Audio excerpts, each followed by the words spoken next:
hockey time. Sentinels hockey time this afternoon from the Hamilton Community Ice Arena in Columbus, Indiana. The Sentinels square off against the Port Huron Prowlers in Federal Prospects Hockey League action. The Sentinels pregame show is brought to you by Body Armor. I'm Jim Messenger. The Sentinels are a team that is expected for a victory. They have lost 5 straight and 2 in a row in this 5-game homestand against Port Huron. 3-1 the final score last night after the Prowlers shut them out on Friday night.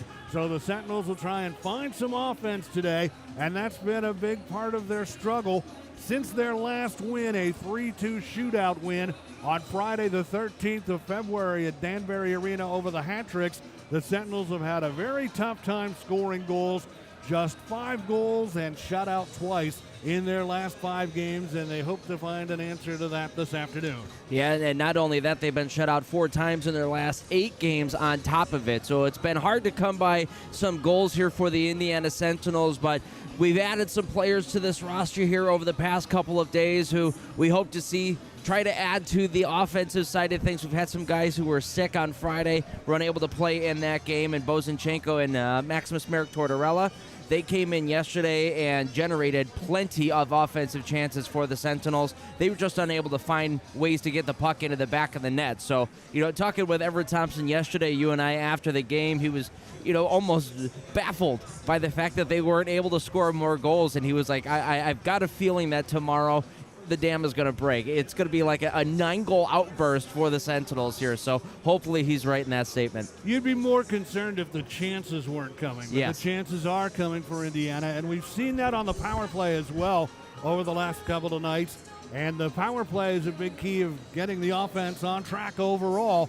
They are hoping to break a very long 0-for-48 streak on the man advantage here today. Yeah, down to 14.5% on the season. But once again, the chances are there on the power play. There were opportunities on Friday night, some backdoor tap-ins that just hopped over the stick. Unfortunate.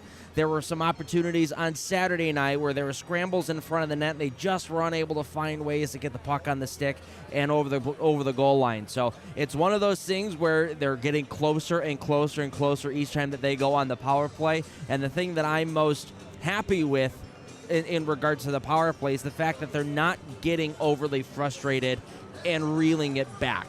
Taking 3 steps back, even though they've taken 5 steps forward. So I'm happy that they've been continuing to push the pace on the power play. The Prowlers have the longest current win streak in the FPHL right now at 5, and their 5th straight came last night. A goal in the first, a goal in the second, and then one in the third for a 3-1 win over the Sentinels. Indiana out shooting Port Huron 34-33 on the night. Reed Cooper gets the win in net.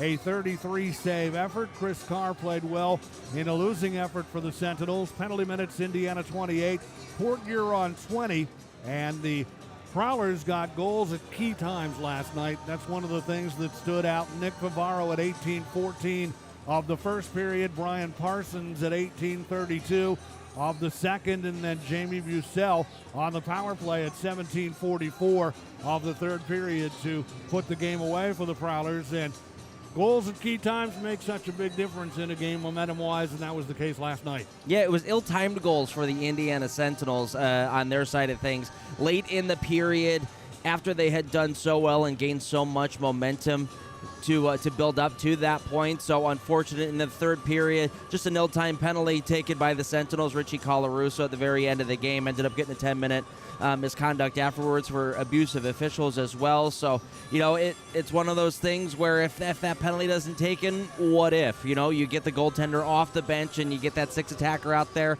The Sentinels were pushing pretty hard and could have gotten that game-tying goal. So can't really play that game of if, ands, and buts. So, at this point for the Sentinels, you just have to make sure that you buckle down in the last 5 minutes of the periods. You can't allow those late goals. We played last night, back right out here this afternoon. The 2 teams skated here on Friday night as well, so both teams playing 3 games in less than 3 nights. What is that like from a player's perspective? We'll find out that and more as Andy catches up with one of the newest members of the Sentinels, forward Philip Tomacek. Andy Petzinger, pregame. with Phil Tomacek. Phil, been a long 3 games against these Port Huron Prowlers, and I know this is really your first time getting to dive into the rivalry, but how are your legs holding up? How are the team's legs holding up over the course of these 3 games? Yeah, we did a lot for recovery, and we have to keep going. It's as you said, it's a tough 3 games, and against our really rivals. So yeah, we have to dial in and put our best. So Friday night, obviously things did not really go your guys' way, and that wasn't necessarily the greatest effort of all time from the Sentinels grouping, but Saturday, you guys played pretty well for almost a full 60 minutes, and especially on the offensive side of things, just didn't get rewarded for it. How do you get over that hurdle of kind of being snake-bitten a little bit? Yeah, I mean, nothing's really going our way, I would say, but we just have to keep going, it has to break at some point, and yeah, we just have to put our head down and keep grinding. Let's give our fans a little bit more of an insight on you, because you're one of our newer players here. What's your background? I know you played a little bit in Poland this past season, but you do have some experience in America. Yeah, I played juniors here. I played in NCDC last year for Hitman, New Jersey, and yeah, then I played under Coach Yarwood in the USPHL Premier. So yeah, I've been here for a while, and yeah, I'm liking it here. What's the biggest difference that you've noticed from being on the international side of the game and coming back here to America? Yeah, it's for sure the Olympic ice. That makes a lot because you got more space there, so it's more the people let you play off the boards more, and but yeah, it's a really different hockey. I'm still getting used to it, and yeah, that's. Well, Phil, we appreciate you taking a little bit of time. My last question for you. What's your biggest key to victory for tonight? We have to do the simple things right and just play simple game and get back deep and grinding. Perfect. That's Phil Tomacek. We'll go back upstairs to the booth.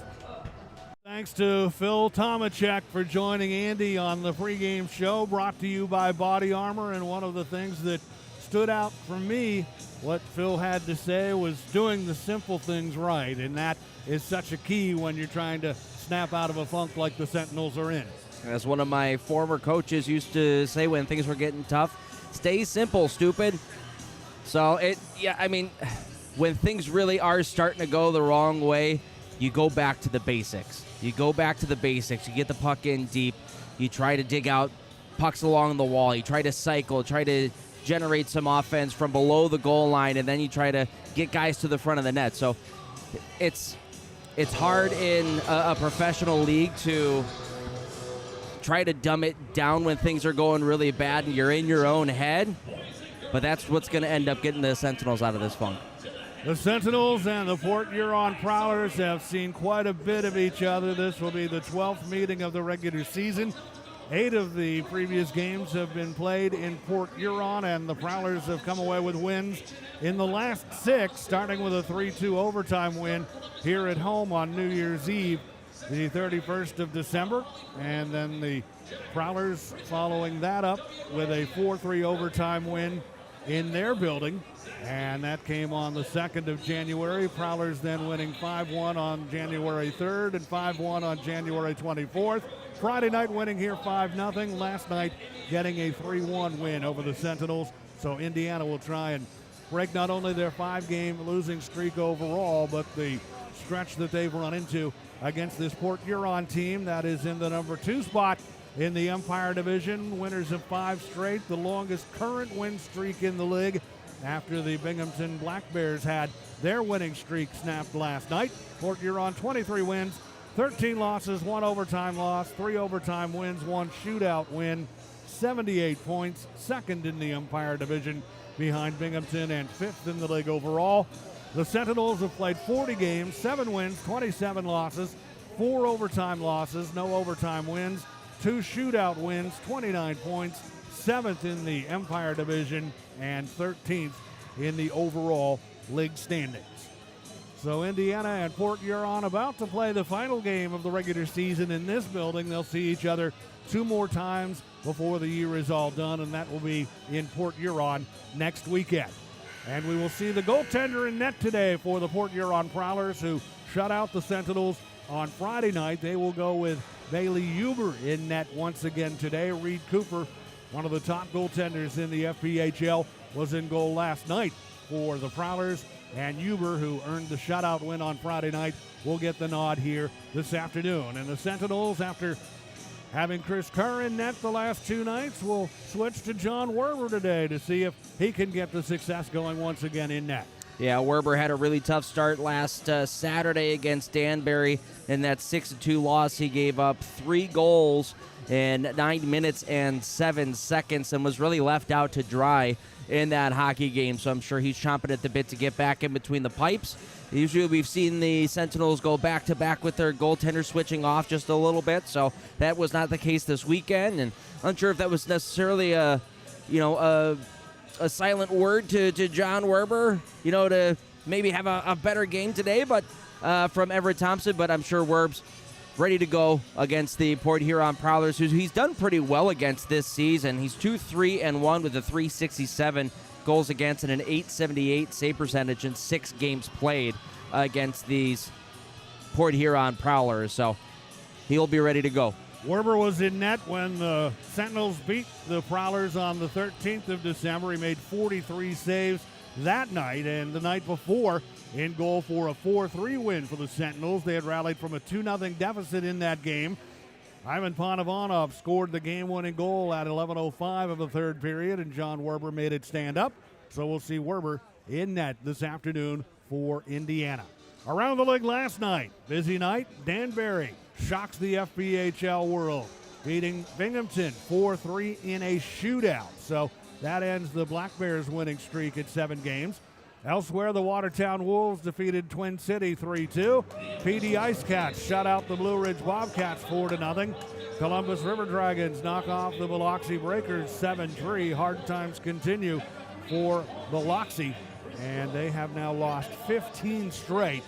And the Baton Rouge Zydeco defeat the Topeka Scarecrows 4-1 the final in that one. 2 other games on tap today in the FPHL. They're both a little bit later starts. The PD Ice Cats visiting the Blue Ridge Bobcats, and the Twin City Thunderbirds at the Athens Rock Lobsters. Both of those games start at 4:05.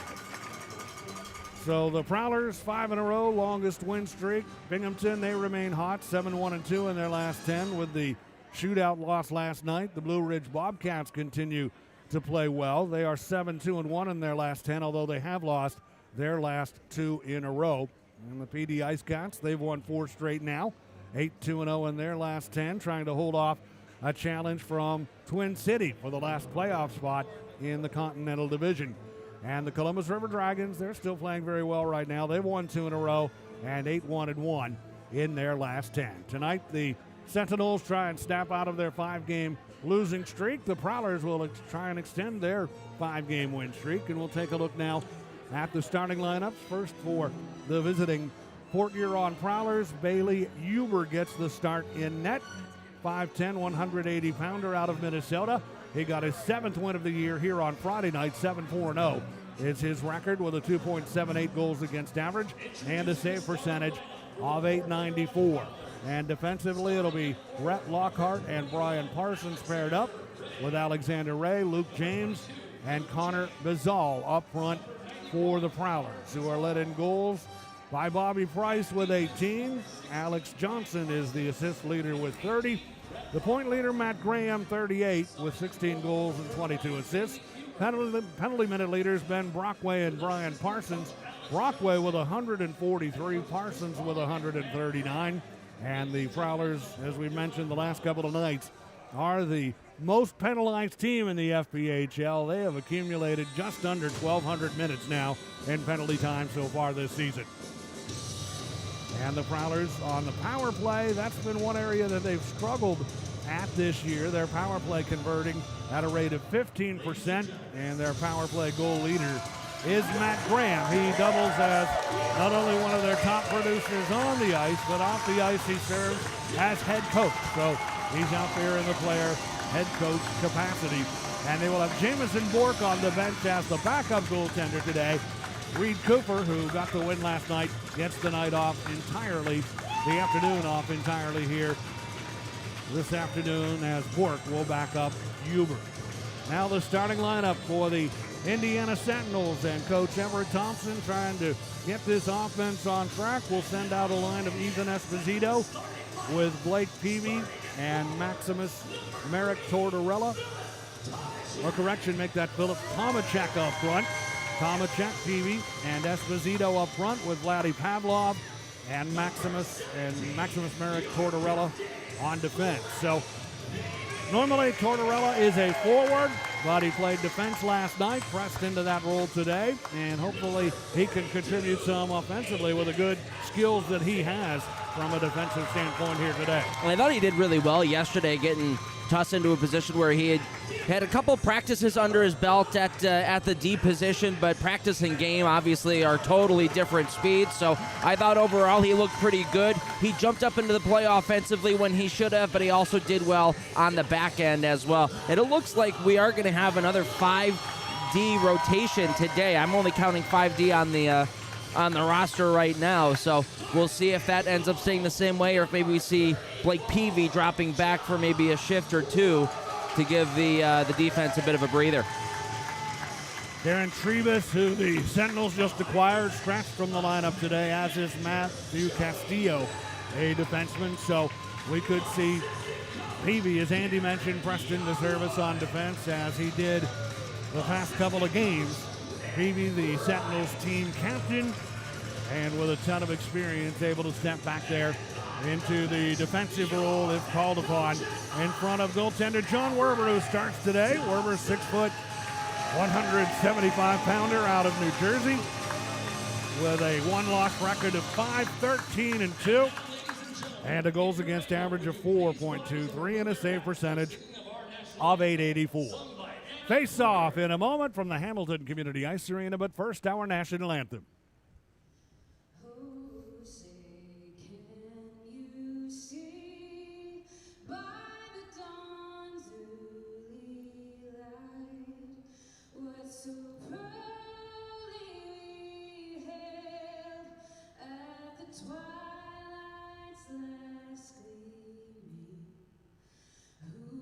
Stripes and bright stars through the perilous fight.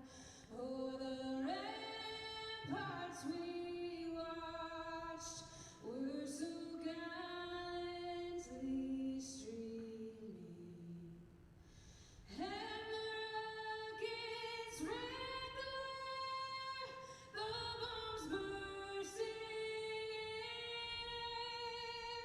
gave proof through the night that our flag was still there. Oh, say does that star-spangled banner yet wave? Oh, the land of the free and the home of the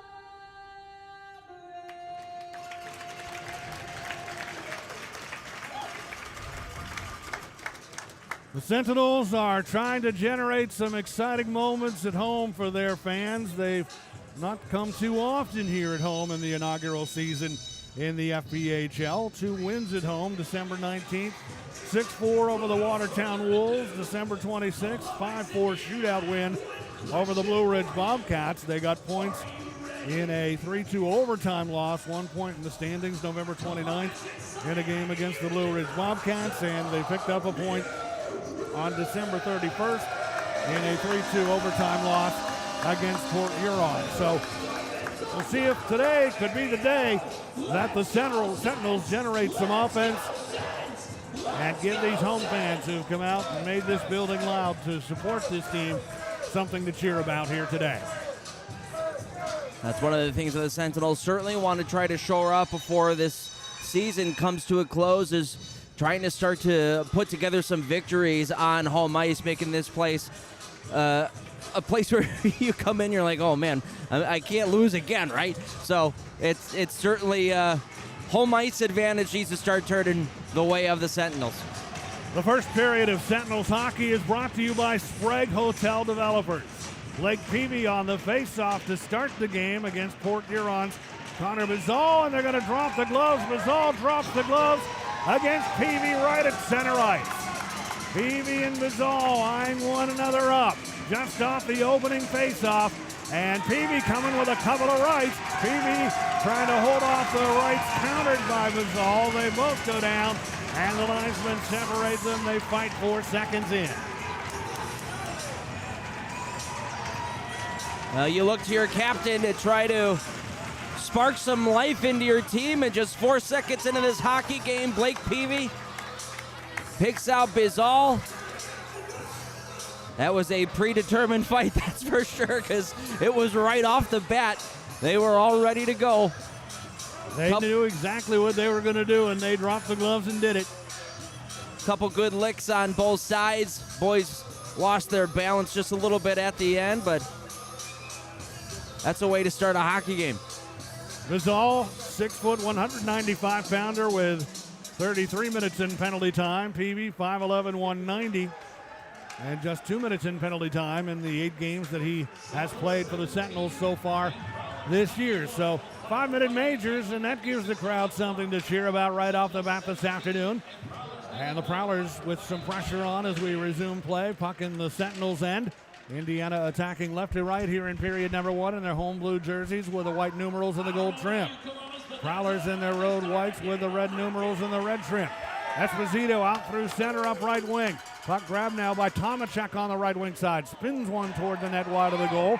Off the boards, Volk keeps it alive. Devanovanov at the left point. Across now to Pavlov. His long wrist shot is blocked. Pavlov trying to regain the puck. Now Tomacek does. High slot, drop pass. Esposito, his shot from long range, wide of the net on the stick side of Huber. And the Prowlers come away with the puck now. James at his own blue line drops it back to Brian Parsons, defenseman. Graham trying to take the pass from Parsons, knocked away from him by Bormanis of Indiana. Christers Bormanis, one of the newer members of the Sentinels out here now. And the Sentinels from center just drive it down deep into the Port Huron end. Prowlers come away with the puck. Here comes Lackney through center. Lackney up right wing, Indiana end, carrying it on the backhand, stops in the right circle, feeds it back to the right point to Favaro, across now to Johnson. Now to Favaro again at the right point. His shot deflects on the way to the net. Karam off the boards, grabbed and sent by Terrain to center to Bormanis. Right wing, floats one toward the net. It'll sail into the far corner of the Port Huron end. Millette after it. Millette hit, but works the puck forward to center ice, where Lackney, wanting a line change, takes it and shoots it in deep in behind the Indiana net. Werber settles it down for Panovanov. Indiana defenseman Panovanov, outlets on the right wing side, grabbed there by Dalton Anderson, and he shoots it into the far corner of the Port Huron end. Anderson giving chase. Also for Indiana, Stoichevsky after the puck, but the Prowlers come away with possession of it. Timothy Organ behind his own net. Outlets on the left wing side. To center ice to Price, wheels it ahead. Prowlers get a chance now on the shot from the left wing side, fired wide by DeCumbus, who's had a big weekend here in Indiana. Organ now from the left point is blast, and that's tipped wide of the net. Picked up now along the far side. The Sentinels poke it out to center ice. Brendan Bauer does. And the Prowlers gain control there. DeCumbus shoots it down deep into the Indiana end. Richie Colarusso after it on the left wing side. He'll leave the puck for Tomacek. Phil Tomacek delivers to Esposito. He'll play it back into his own end, where Maximus Merrick Tortorella handles it. He's facing some pressure. Prowlers take the puck. Tortorella caught one of the Prowlers, knocked him down with a stick along the boards up high. Play continues, and the loose puck, the Sentinels have it. Here's Pavlov out of his own end. Pavlov over center red. Drops it off left wing side, trying to force it in deep. Esposito knocked away from him and kept alive. Backhander from long range, stop made. Scrambling is Huber, and he's able to get his glove down and stop that as Bradburn put it toward the net to generate that opportunity in front. And then Bradburn knocked down by Bucell, and those two exchange a few words as the linesmen get between. I think Bucel's going to get tagged here. That extra hit, yes he is. He's going to head to the box. So 3 minutes and 18 seconds into the first period. We'll get our first Haas Insurance power play as Jamie Bucel, who earlier in that shift was going after Merrick Tortorella after Tortorella's stick had gotten a little bit too high on Luke James along the wall. Took a little while to get back into the zone, and as he had done that, just looked at the next body who was closest to him and sent him to the ice. Haas Insurance power play for Indiana. Sentinels converting at a rate of 14%. Port Huron's penalty killing has a success rate of 83%. Indiana will have Christos Bormanis. He was going to take the draw. Now he's waved out. Bozinchenko comes in to handle it. And for Port Huron, Graham is waved out of the face-off circle. And then as he sets up, he gets into a bit of jousting with Bormanis. Same officials as far as the referees go as last night. Chris Rowe, Paul Jean. They worked both games of this series so far. Linesman Jeremy McWalter and Brian Thornauer. Sentinels in their own end on the man advantage, trying to snap out of an 0 for 48 run on the power play. Prowlers knock the puck away at center and drive it back into the Indiana end. Pavlov has it. Here's Vladdy Pavlov quarterbacking the rush on the power play. Good headman pass on the right wing side to Lease. One-arming that puck in toward the net. Tried to jam it home from in tight. They went wide of the net. Puck in behind the Port Huron goal. And the Sentinels get it back to the left point to Colarusso. Out here with Pavlov on the points on this power play unit. Puck played back to Colarusso again. Drops it off for a one-timer by Pavlov and a save by Huber down on his back. Got that puck covered as Zinchenko gets roughed up a little bit around the net. And the tempers have been evident here early on.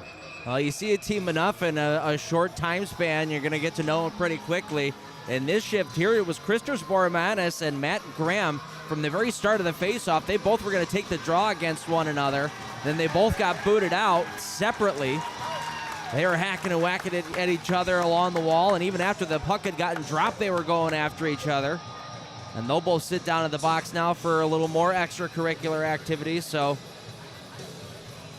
we'll stay 5-on-4, I believe, here.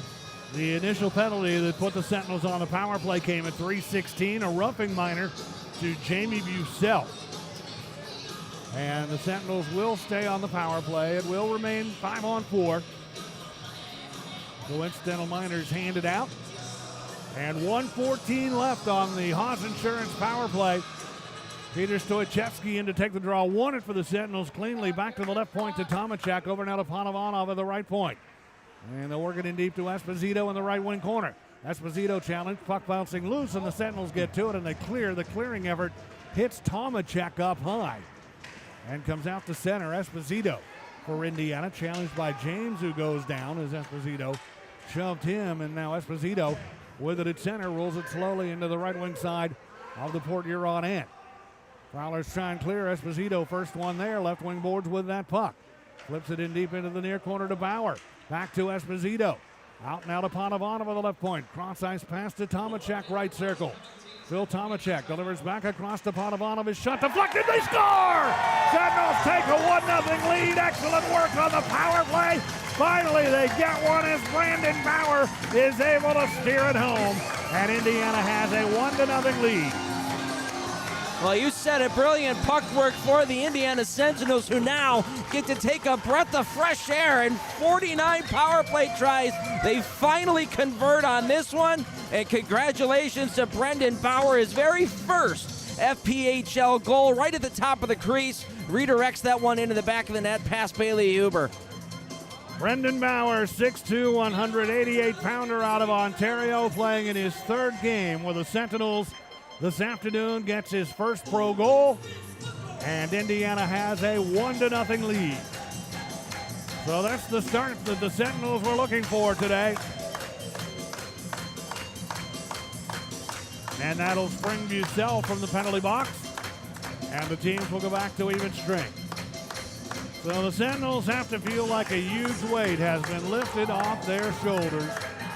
And great work on that power play by Ivan Panovanov and Phil Tomacek to set up Brendan Bauer for his first pro goal. 4:46 is the time of the goal. And the puck sent by the Sentinels down deep into the Port Huron end. Here's where the Sentinels really need to step on the gas and try and build a lead here. Pavlov to Zinchenko in the right circle, and his shot misses the net. Leeds keeps it alive, delivers behind the goal, where it's chased after by Jakob Wolf in the right wing corner. Wolf with help from Esposito, or make that Zinchenko. Tries to keep it alive, but the Prowlers get possession in their own end. Jamie Bussell just out of the penalty box, one of their alternate captains. Will work it along, and Millette has it now at center ice. Reggie Millette skating back toward his own end, delivers to Lackney, moving through center circle, and he'll deliver back to Favaro deep in his own territory. Indiana with 4 shots on goal, 1 for the Prowlers. Sentinels on top 1-0 on the Brendan Bauer goal. Puck sent by the Prowlers down deep into the Indiana end. Werber stops it in behind the net. Maximus Merrick Tortorella takes over, trying to deliver to Bradburn. It's beyond his reach, and it'll go for icing all the way down deep into the Port Huron end. And penalty boxes start to empty a bit now as this coincidental minor time has expired. What a great start for the Sentinels. 6 minutes, 2 seconds into the first. They have a 1-0 lead over Port Huron on the Indiana Sentinels Hockey Network.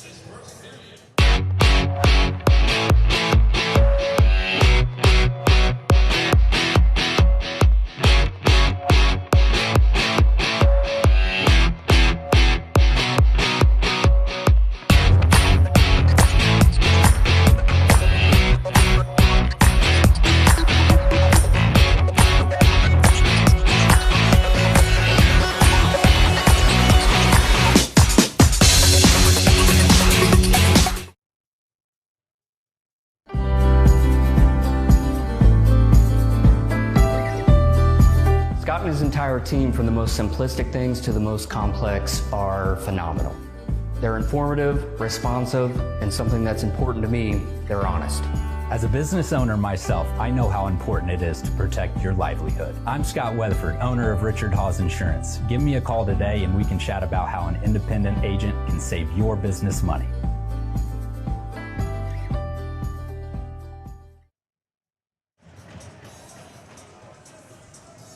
So the Sentinels cash in on the Hawes Insurance power play and lead the Prowlers 1-0.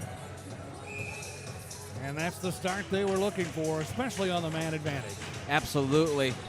Energy has been where they left off yesterday. Got to keep moving forward here and make sure that defensively you're minding your P's and Q's. No needless penalties either. And from the draw, the Sentinels have the puck. Here's Tortorella in behind his own net. Works it to Bradbury. Tried to clear. Johnson keeps it in. His shot blocked by Anderson. Price keeps it alive for Port Huron. Rolls it toward the net. And Werber with the stick down. Able to stop it as it comes in front. And then grab it with a glove and get a stoppage in play with 13:41 left here in this first period. Werber credited with 1 save so far in today's game. Want to make his life a little easy to start this hockey game, especially after the last game out. Like I said, they pretty much left him out to dry in that hockey game. So keeping all the shots from the outside and make sure that he's able to see them all. Oregon with a puck for Port Huron. His shot deflected right in front by Bazal and just wide of the net. That shot about thigh high, and Bazal got the stick out for the redirect, and those going to be tough for a goaltender to handle. Puck sent by the Sentinels down deep into the Port Huron end. Pressure applied by Esposito on the left wing side. There's Indiana trying to get the bodies in deep and come up with that puck, but the Prowlers managed to clear. And at center ice, grabbed by Oregon over the line on left wing.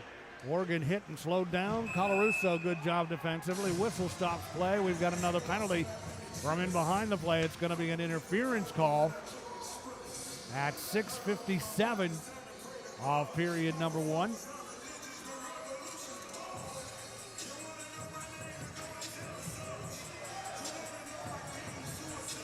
Going to go against the Sentinels here.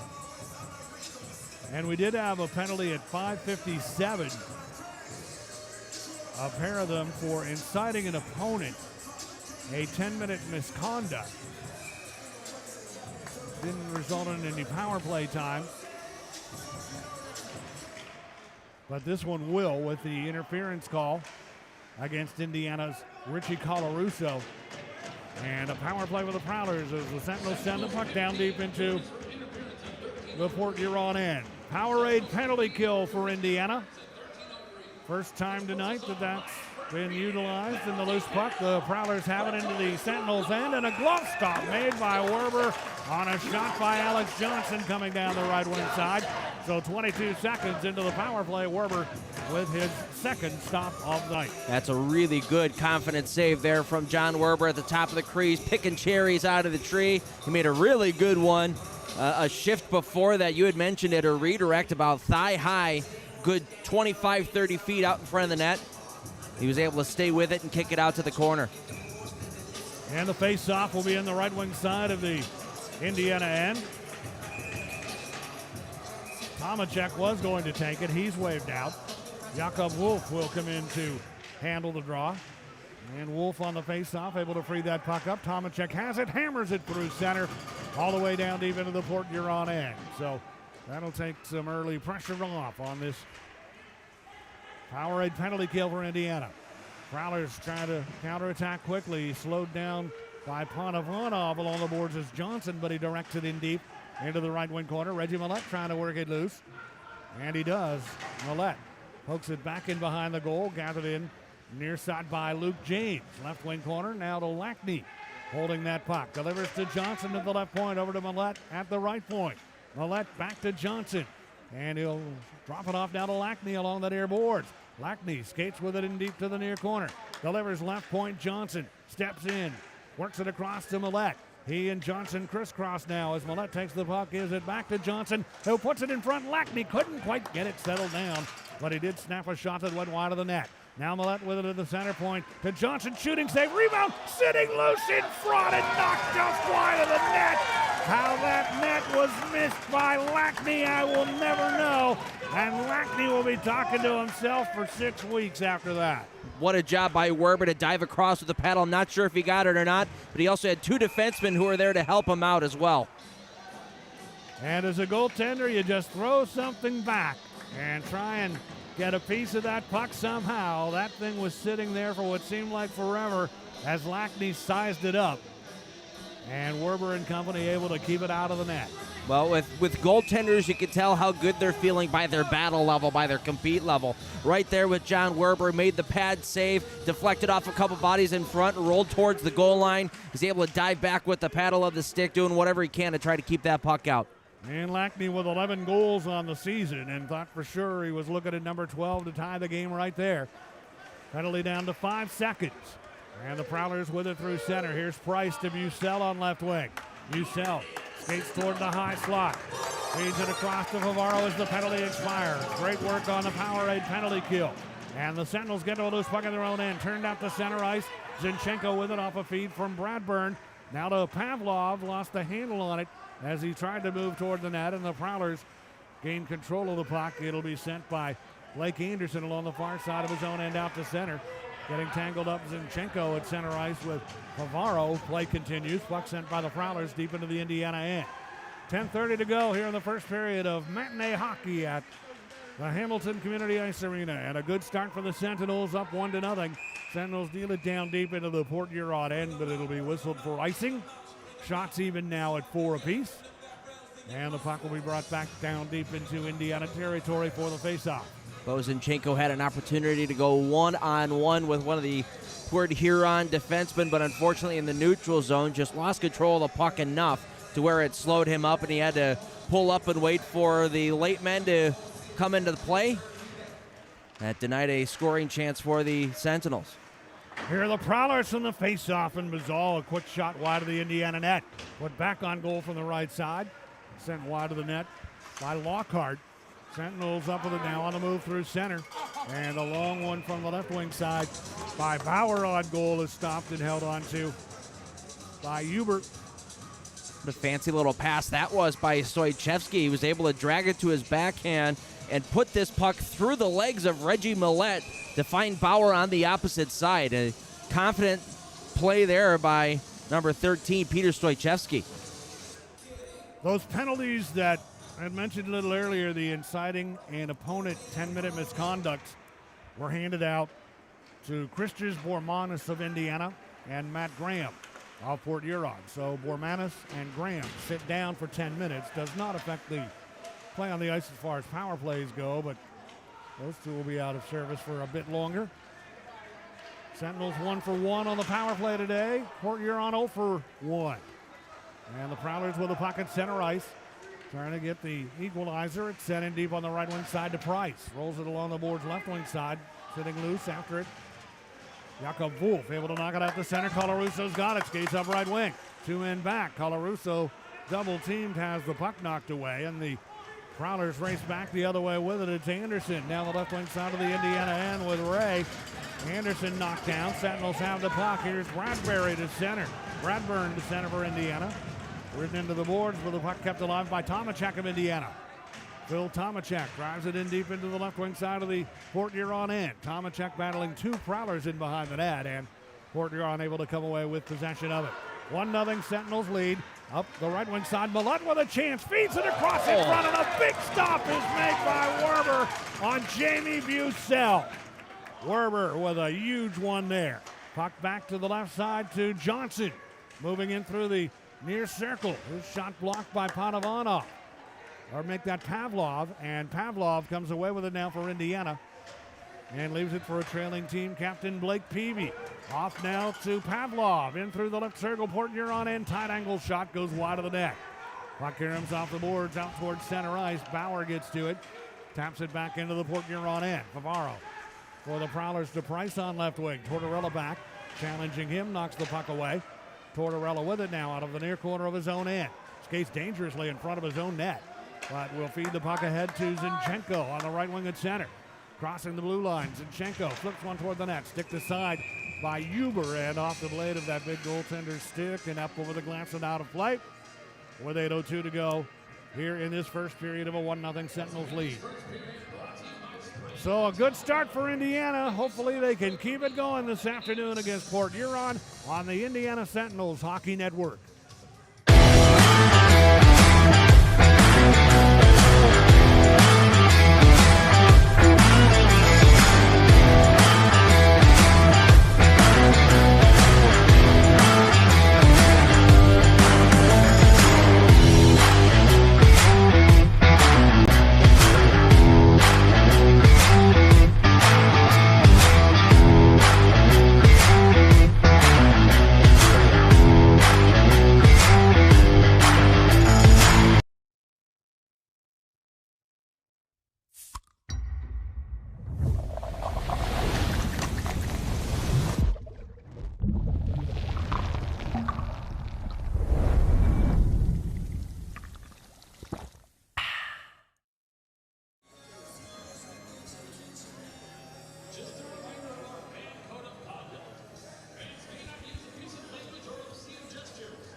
The first period of Sentinels hockey is brought to you by Coca-Cola.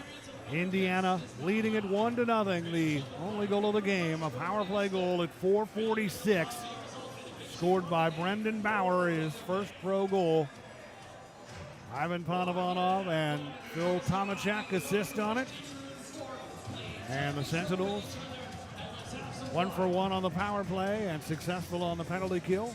And what a huge save a moment ago by John Werber. Absolutely phenomenal, that stop from Werber, and we were talking about it in the commercial break. That's an even harder save to make than if that was not whiffed on, because he's expecting a fastball. He gets a changeup. He has to totally redirect his body to make that save.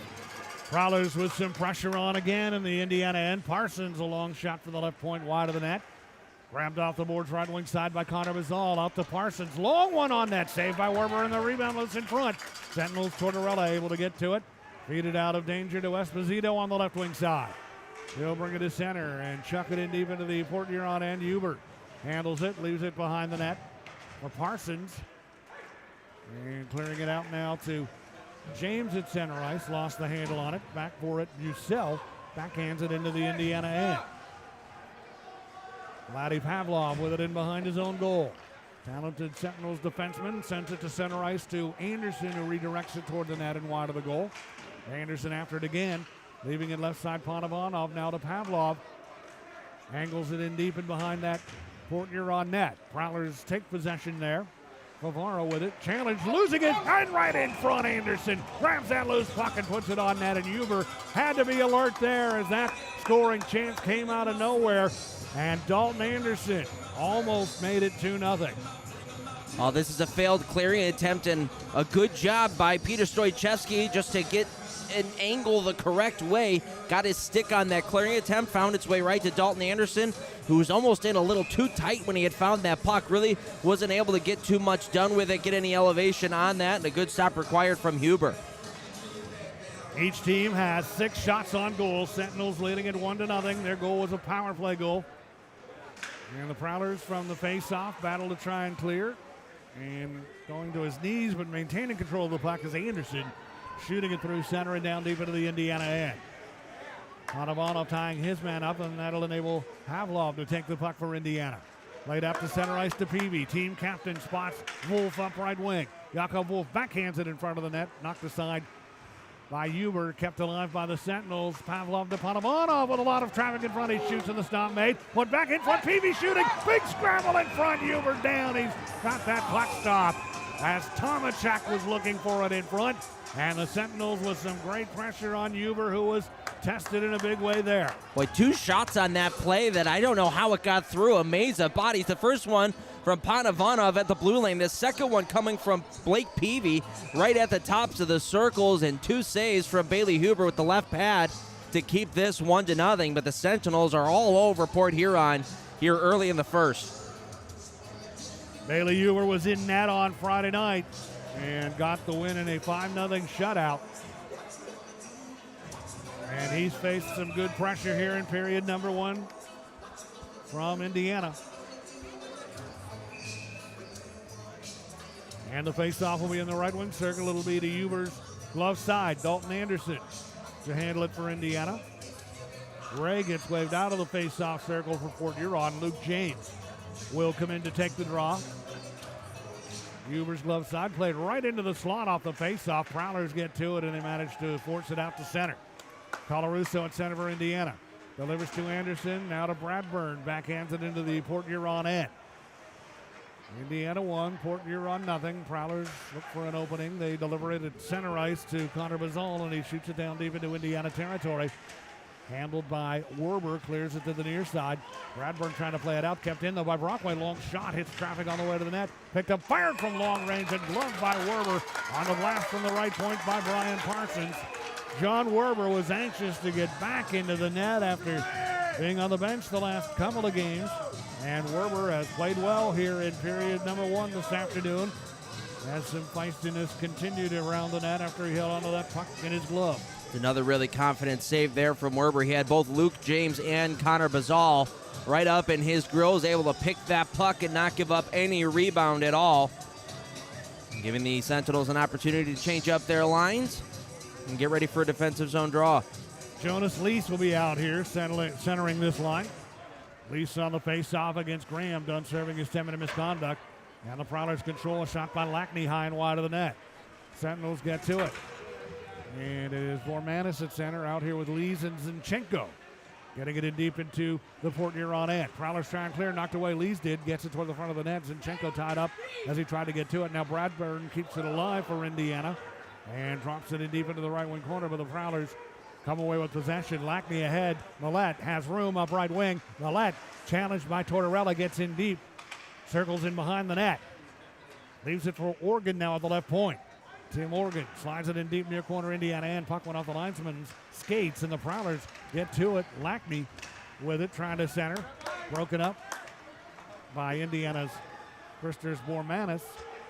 And it rolls all the way back into Port Huron territory with 4:49 to go here in period number 1. Saw a little bit of the defensive prowess there from Maximus Merrick Tortorella going down to slide, take away the passing lane as Reggie Millette was trying to get that pass across. That could have been a clear opportunity for Port Huron in front of the net. And Werber called upon to make a stop as the puck's fired toward the net by Billy Price.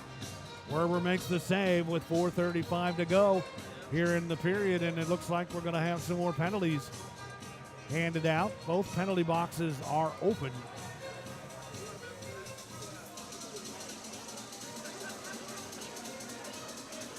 And it looks like the officials are pointing at themselves saying that was an accidental whistle. So maybe no penalties and just the media break. And we'll take timeout. 4:35 to go in the first. 1-0 Sentinels on the Indiana Sentinels Hockey Network. Vitamin water helps keep me hydrated. Encore. After encore. After encore. Next thing you know, it felt just like this. Come on. Vitamin water from New York.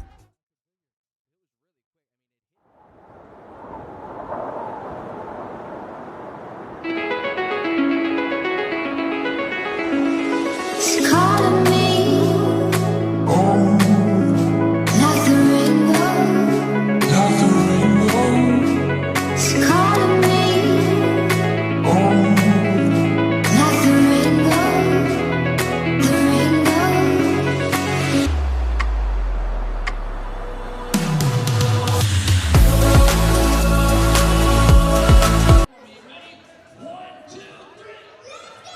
We were curious as to why play had stopped, and so was Everett Thompson. He was having a conversation with the officials. No penalties, and we'll go back to play, and we'll have a face-off in the right wing circle of the Indiana end to John Werber's glove side. Anderson on the face-off, able to win it back to Panovanov. He rolls it along the boards, left wing side, hustling in Price for Port Huron, comes away with a puck. Price, stick handling in deep, hit by Panovanov. Helping out on the play for Port Huron, keeping it alive on the boards. Anderson, and knocked away from him by Colarusso. Prowlers trying to get some sustained pressure on Anderson. Unable to come up with it. Stoichevsky does for Indiana, looking to clear, moves it along the boards for Brendan Power, and he'll shoot it down deep into the Port Huron end. 4 minutes remaining here in the first period. Peavy steps in front of a clearing pass at center and then colliding with him and losing the handle on his stick. Bobby Price. And that'll enable the Sentinels to get to it and drive that puck down deep into Port Huron territory. Prowlers try and clear. They do come away with it. Bizal through center. 2-on-2 across the line on left wing. He'll shoot. Off the stick of Tortorella it goes. Tortorella right there in the lane, able to block that shot. Prowlers keep the play alive. They try and center. Wolf intercepts. Jakob Wolf near side of his own end, helped out by Maximus Merrick Tortorella. Can't clear though. Now a second chance for Tortorella, knocked away. Peavy is Johnny on the spot though to come away with that puck. And backhanded down deep into the right wing corner of the Port Huron end. Wolf giving chase for Indiana. Puck comes outside the blue line, brought back in again. So it'll be an offside call against Indiana with 3:16 to go here in the first period. It's one of those plays inside the Sentinels zone. Sentinels failed to clear that puck 2 times. We're able to get it out on the third attempt. You know, you got to think that now that we're on game 3 that, you know, we're getting a little bit tired on both sides, but you got to bear down and make sure that that puck gets out on the first attempt. You can't give a team like the Prowlers multiple attempts to keep the puck inside your own end. Sentinels with it from center. It'll be shot by Panovanov down deep into the Port Huron end. And after it on the left wing side for the Sentinels, Bormanis trying to play it toward the front of the net, but cut off by Lucas Lackney in his own end. You remember the last game last night, Port Huron scoring all 3 of their goals in the late stages of each period. So the Sentinels will want to guard against that here. Prowlers with it from the right point along. Shot whistled wide of the net. Puck comes back out in front, and able to get it teed up was Graham. That shot from Lockhart had missed the net. Now Oregon a shot deflected in front, and Werber stops it. Big battle in front of the net. And Werber hangs on to it as Millette had his helmet knocked off. And things calm down here with 2:34 left in period number 1. Little helter-skelter in front of that Sentinels net. The first shot from the far blue line bounced off a body and went wide, and Werber had lost complete sight of it as soon as it went in behind the net. Was able to find his post and make that first stop. Puck comes back up to this near point, and a redirect from Matt Graham out in front. Werber with a really nice stop and able to find that puck through a maze of players. John Werber's made 9 saves here in period number 1, and some very difficult ones as well. We're getting players waved out of face-off circles left and right here. Linesmen are not having it at all. And now we're going to have Brendan Bauer to take the draw for Indiana against Port Huron's Bobby Price. And the Prowlers come away with it off the face-off. Roll it in behind the Indiana net. The Prowlers get to it. They play it toward the side of the goal. Anderson had it knocked away by Terrain in front. Nice job defensively by Romeo Terrain. Esposito looking to clear the puck. Does manage to drive it out to center. Prowlers poke it right back into the Indiana end. Terrain with it. Outlet feed left wing. Tried to sneak it to Bauer. Broken up by the Prowlers. Puck loose at center ice right in front of the penalty box area. And it'll be grabbed by Pavlov over to Esposito, and he slides it back to Colarusso. Richie Colarusso flipping it through center. Sentinels bring some fresh personnel off the bench here with 1:46 to go in the first period of a game that they lead on an early power play goal by Brendan Bauer. Sentinels up with it at center ice. Here's Tomacek on the move. Tomacek to Jakob Wolf, right wing, backhander, steered wide of the net. Puck bouncing into the right wing corner. Sentinels get it out to Panovanov, in through the left circle, cuts in deep, slides it to Wolf. Back now to Pavlov, left point, room to work. Pavlov slides it in deep now to Tomacek in the left wing corner. Tomacek pinned to the board. Sentinels hustle to try and keep it alive. Jakob Wolf does. Delivers to the left point to Pavlov. Over now to Panovanov on the right point. His shot deflected and blockered aside by Huber. Puck bouncing to the far side of the Port Huron end, and they just want to desperately clear it. Bucell comes away with the puck with just under a minute to go in the first. And now Brockway to center. Lifting the puck high in the air, a bouncer in on Werber. He's right with that to knock it aside. And Panovanov has possession, backhands it out to center ice. Johnson for Port Huron, working it over to Millette, right in front of the Indiana bench, pinned to the boards by Zinchenko.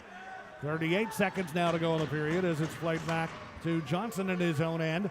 Sending it through center, it rolls it slowly toward the net. Pavlov cuts it off on the way and delivers an outlet to Bo Zinchenko, and ahead now to Mormanis over center red. Now to the Prowler line on left wing. Leaves the puck for Jonas Lease, left wing boards. Lease, who had the lone Indiana goal last night, drives it into the right wing corner of the Port Huron end. 16 seconds to go in the period. Prowlers get possession. They try and clear, and Millette in a battle with Lease, able to bring it across his own blue line. Then knocked down is Bormanis right in front of the Port Huron bench. Shoving starts once again with 4 seconds to go in a dangerous area right in front of that Port Huron bench. Especially with Bormanis prone on the ground, you want to make sure that everybody's staying safe there. Smart whistle. And Terrain was getting into it with Nicholas Favaro. And we will have some penalty time handed out here at the 1956 mark of period one. Terrain sits down for Indiana. Favaro does for Port Huron. Power plays, Indiana 1 for 1 here in period number 1. Port Huron 0 for 1. So good work on the special teams for Indiana. And this is going to be coincidental. Well, we thought it was going to be. Let's find out here in just a second. They do put matching minors on the board. Terrain for Indiana, Favaro for Port Huron. So teams will finish the first 4-on-4 unless they get something else here in the next 4 seconds. Sentinels win the faceoff. Puck bounces to center. Colarusso knocks it into the Port Huron end, and Indiana will go off to the locker room feeling pretty good about period number 1. They get the early power play goal. They snap out of their 0 for 48 stretch on the man advantage, and they shut down Port Huron's lone power play attempt. They're out here with a ton of energy today. A good start. A fight right off the bat, right from the opening faceoff between Blake Peavy of the Sentinels and Connor Bazal of Port Huron. And Indiana, starving for a win, puts forth a good first period effort this afternoon. A very good first period for the Indiana Sentinels, and arguably the best shift 5-on-5 for the Sentinels. Just before that last whistle had gone, they were able to hem the Prowlers in their own zone, throwing the body in the offensive zone as well, and getting some opportunities towards the net. Unable to dent the back of the net in that stretch, but still a really good sign of life from the Indiana Sentinels, especially late in the period where they've struggled this weekend and giving up some goals.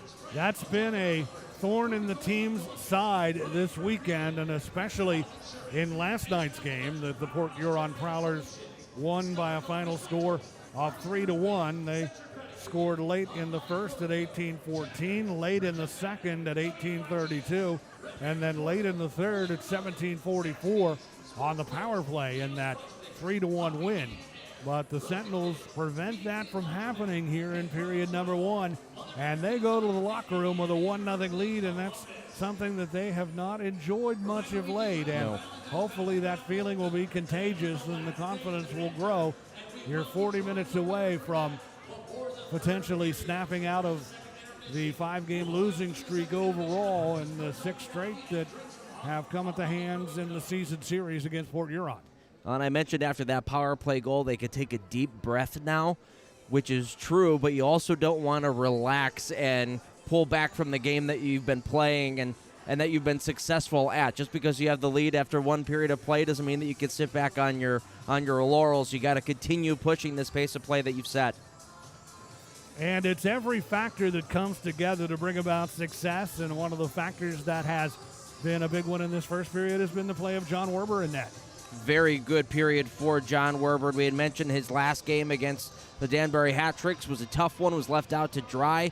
Got pulled just 9 minutes into the hockey game, and you saw early on he was making some very confident saves at the top of his crease. Rebound control was on point. He either was giving up no rebounds or was kicking them out to the corners where there's no danger at all. So, and I mentioned it as well, you could really tell how locked in a goaltender is when they've got their compete at a high level. You saw it in that scramble where he's able to reach across the paddle of the stick on the goal line. I'm not sure if he ever made the save or not, but he was right there if it got to him. And that was that chance that Lucas Lackney had to try and tie the game. That puck just sitting loose there in the crease, and Werber and company managing to keep it out of the net as Lackney just had that big wide open net sitting there but unable to finish the play, and it remains 1-0 in favor of Indiana. Sentinels outshoot the Prowlers 11-9 in period number one. And 19 minutes in penalty time was assessed to each team, and those coming in big chunks, 10-minute misconducts to each team at 4:04 for inciting an opponent. And Christers Bomanis got tagged with that for Indiana. Matt Graham did for Port Huron at the same time. And then also 5-minute fighting majors 5 seconds into the game between Blake Peavy, team captain, and Connor Basal, deciding they were going to drop the gloves right off the opening faceoff and getting this crowd into the game early here. Sunday matinee afternoon hockey at the Hamilton Community Ice Arena in Columbus, Indiana. And the Sentinels will head to the road for their next 2 games. They will be on the road in Port Huron next Friday and Saturday. Friday, March 6th, and Saturday, March 7th at Port Huron's McMorran Place Arena. Andy and the Sentinels Hockey Network will have the coverage of that one for you each night. From Port Huron next Friday and Saturday. Next home games for Indiana will be Friday the 13th, Saturday the 14th, and then Sunday the 15th as the Topeka Scarecrows come to town. The Friday and Saturday games will start at 7:30, and the Sunday game is a 1:30 start, just like today's game. It's on a lot of the printed material as a 12:30 start, with a change made to 1:30 Eastern time. So make your plans to be with us when the team is home again, the 13th, 14th, and 15th against Topeka. And then the final games at home for Indiana will be on Friday, March 20th and Saturday, March 21st, when the FPHL leading Binghamton Black Bears come to town for their only appearance in the building this year. 7:30 each night, Friday, March 20th, and Saturday, March 21st. So 5 left at home for Indiana here in the team's inaugural season in the FPHL. Topeka on the 13th, 14th, and 15th. Binghamton on the 20th and 21st. And then 2 games considered home games but being played at a neutral site are March 27th and March 28th, a Friday and Saturday. Right at the end of the month, they will take place at Ralph Engelstad Arena in Thief River Falls, Minnesota, site of an expansion franchise in the FPHL next year. Thief River Falls coming on board, and it'll be Indiana and Topeka to debut FPHL hockey for those fans in that building on the 27th and 28th of March from Minnesota. So make your plans to join the Sentinels before the season is all done. You have 5 chances left to do so. And the Sentinels would like to remind you that there is a full season tickets early bird sale going on right now. All 28 home games plus some exclusive season ticket holder perks, all for a price of $300 if you purchase those tickets before May 1st. And you can also get a half-season plan as well. But if you get the full season plan, that is a savings of $120 off the regular price. And that is for all 28 home games next year, plus season ticket holder perks. So a great opportunity to take advantage of that if you purchase before May 1st. We've got the second period coming up here shortly. Indiana on the strength of the first pro goal scored by Brandon Bowers, set up nicely by Ivan Panovanov and Philip Tomachek. A power play goal at 4:46 of the first has the Sentinels on top 1-0. Second period comes your way in a bit from the Hamilton Community Ice Arena on the Indiana Sentinels Hockey Network.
It's calling me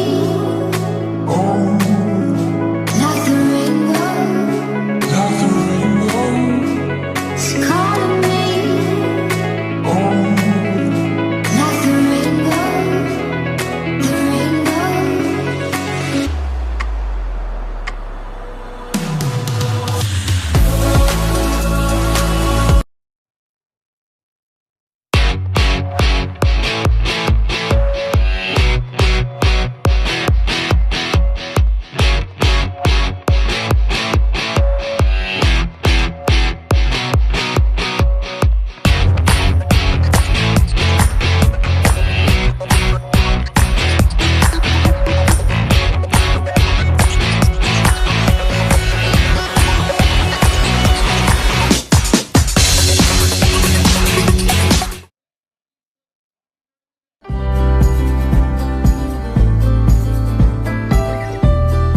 Scott and his entire team, from the most simplistic things to the most complex, are phenomenal.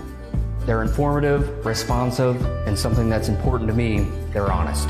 As a business owner myself, I know how important it is to protect your livelihood. I'm Scott Weatherford, owner of Richard Hawes Insurance. Give me a call today and we can chat about how an independent agent can save your business money.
What's in your decision to donate blood? More than you know. One donation can save lives and fuel research to save many more. A few moments of your time sparks moments like these. And these. Hope cures, empowers, and strengthens us. Hope is in all the moments that matter. And it's in all of us. Versity Blood Centers. Hope. It's in our blood.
Waterloo, Ontario native Brandon Bauer gets his first pro goal this afternoon. Bauer, a product of Davenport University, played there from 2022 through this year. And Bauer on the power play at 4:46 of period number one. Set up by Ivan Panovanov and Phil Tomachek. Gets the Sentinels on the board, breaks a power play drought of 48 consecutive chances without a power play goal. And Bauer will enjoy that moment as he takes his team to a 1-0 lead.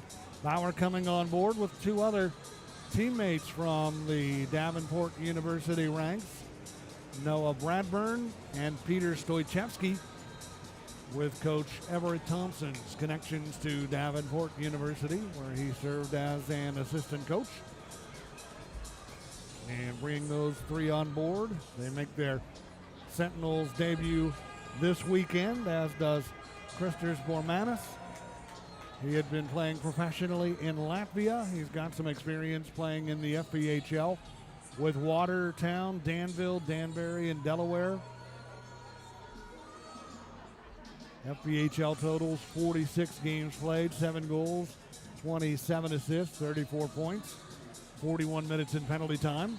So those four coming on board with the Sentinels for this weekend to give this team a big boost, and they start to gel together, and that's one of the things that is a challenge when you're mixing and matching and bringing new players on board and trying to find that right combination that's going to spark the Sentinel offense that has certainly been struggling of late. The Sentinels, since their last win, a 3-2 shootout win on Friday, the 13th of February at Danbury Arena over the Hat-Tricks, have scored just 5 goals in 5 games since then and had been shut out twice in that span. And the 5 games that They scored just 5 goals in the 3-1 setback to Port Huron last night, the 5-0 loss to the Prowlers on Friday. Last Saturday losing 6-2 to Danbury, beaten 5-2 Friday night by Danbury, and then losing 7-0 on the road to Danbury, 7-0 on the road in Danbury on the 14th of February. So a 5-game stretch with 2 shutouts and just 5 goals scored. But they take a big step toward rectifying that here so far this afternoon with a 1-0 lead over the Port Huron Prowlers, who bring the longest current win streak into today's game, having won 5 straight. Elsewhere around the FPHL, 2 other games today. They are later starts. The PD Ice Cats at the Blue Ridge Bobcats, and the Twin City Thunderbirds visit the Athens Rock Lobsters. Those are both 4:05 Eastern Time starts. Last night, the Danbury Hat-Tricks in a shootout knock off the Binghamton Black Bears 4-3, and that snaps the 7-game win streak that the Binghamton Black Bears were riding, and Danbury able to get back in the win column after struggling a bit as of late, and they get the victory over the Black Bears in the shootout 4-3. Elsewhere last night, Watertown edges Twin City 3-2, PD over Blue Ridge 4-0. The Baton Rouge Zydeco topped the Topeka Scarecrows 4-1, and the Columbus River Dragons defeat the Biloxi Breakers 7-3, and that's 15 straight losses now for the Biloxi Breakers. They have the longest current losing streak in the league. The Sentinels second at 5. Topeka Scarecrows have lost 4 straight. And the teams that are hot right now, the Prowlers winners of 5 in a row. The PD Ice Cats have won 4 straight. Binghamton 7-1-2 in its last 10. Columbus River Dragons 8-1-1 in their last 10, winning 2 in a row. And the Blue Ridge Bobcats 7-2-1 in their last 10, but they have dropped their last 2. So that's the latest from around the FPHL. Here this afternoon, the 2 teams return to the ice, and the second period is about to begin. The second period of Sentinels hockey is brought to you by Coca-Cola. I'm Jim Mirabello along with Andy Petzinger. Team switch ends. John Werber will be in net down to our right. Bailey Huber in goal down to our left for Port Huron. First that we've seen of Werber this weekend. Huber was in net for the shutout victory over the Sentinels on Friday night. And the second period will start with each team shorthanded by a man on sportsmanlike conduct penalties handed out with 4 seconds left in the first period to Romeo Terrain of Indiana and Nicholas Favaro of Port Huron. So teams will be at 4-on-4 for a minute and 56 seconds when period number 2 begins. And the Sentinels got off to a good start in period 1, and they'll look to equal that effort here as we get ready to drop the puck for period number 2. Well, we talked about how good John Werber played in that first period. This could be a much more lopsided score if Bailey Huber wasn't ready to go from the drop of the puck. He's had a couple of really huge saves here in this hockey game to keep this only a 1-0 lead for the Sentinels. And we drop the puck at center to begin the second, and the Prowlers defending the end of the rink to our left control. Puck handled by Lockhart in behind his own net. Lockhart looks for an opening, fires it through center. Millette trying to sneak through the neutral zone, double team, puck knocked away. Werber able to scoot it ahead to Jonas Lease. And he's hit by Millette, rubbed off the puck at center ice. And rolls back into the Port Huron end, and the Prowlers regroup there. And puck taken away at center ice by Maximus Merrick Tortorella. Zinchenko helped force that with a good check along the far wing. Puck rolling in deep in Port Huron territory. A minute 16 left in the coincidental minors. Prowlers play it long through center, knocked in deep by Bobby Price into the Indiana end, right wing corner. Sentinels, Tomacek trying to clear. Johnson keeps it alive for Port Huron. Feeds it to Matt Graham in the right wing corner. He centers in front, and Tomacek in front was draped over Lackney, preventing him from taking that pass. Now Lackney with the puck again. Steps through the left circle, feeds Johnson left point. Over now to the far wing for a long shot by Brockway wide of the Indiana goal. Maximus Merrick Tortorella with it. Directs it around the boards near side to Christers Bormanis. Tries to go back to Tortorella. Went off his stick. Brockway keeps it in. Fires it back down deep and behind the Indiana goal. Sentinels after it. Cleared by Pavlov. Ahead to Bormanis and now to Tomachek. Up left wing. Tomachek puts on the brakes. Steers it in behind the net. Bormanis there. Unable to get it settled down. Pavlov, though, pinches in. Does right wing side. But the Prowlers come away with a puck. Panovanov and then Tomachek hustling back as Pavlov had joined the play on the offensive end. And Tomachek doing a good job defensively, or so he thought, but he's going to be called for a penalty as he grabbed and spun around Alex Johnson, and Indiana now will be shorthanded. Yeah, just got caught up a little bit too much underneath the armpit there of Johnson, and Tomachek tried to drop his stick to show that I'm not holding on to him, but it was just a little bit too late for that, so he'll get tagged for hooking. It'll be 4-on-3. We started this period 4-on-4 after the fisticuffs with 4 seconds left to go. Not so much fisticuffs, more of just an altercation in front of the Prowlers bench between Romeo Terrain and Nick Favaro. So let's go 4-on-3 for the next 8 seconds. And then a typical 5-on-4 power play for the Prowlers. Another Powerade penalty kill for the Sentinels, which is 1 for 1 so far today. And that makes this a very important face-off. Peavy to handle it for Indiana against Bobby Price. Stick side of Werber, left wing circle. A lot of open ice if the Sentinels can win this draw and clear it. Oh, and now a defenseman has to take this face-off because Peavy getting kicked out.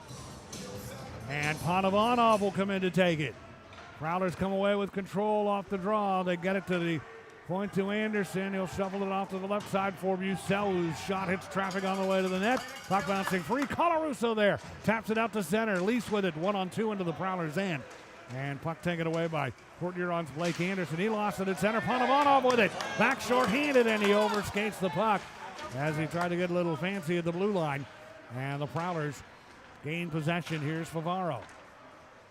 1.5 to go. And nice work up front. Peavy on the penalty kill, slowing down the breakout. Favaro with a puck again, though, in his own end.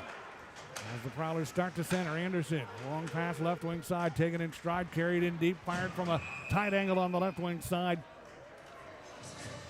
by Port Huron's forward up here on this power play opportunity. That is Bobby Price, and the Indiana net dislodged. So the whistle will stop play with 1:15 to go on the power play. And 17:26 left here in period number 2. Face off again in the left wing circle of the Indiana end. Zinchenko handles this one against Graham. Draw one by Graham, back to Millette. Shoots through a lot of traffic with Jonas Lease challenging him. And the puck goes up over the glass and out of play. So another face off in the Indiana end.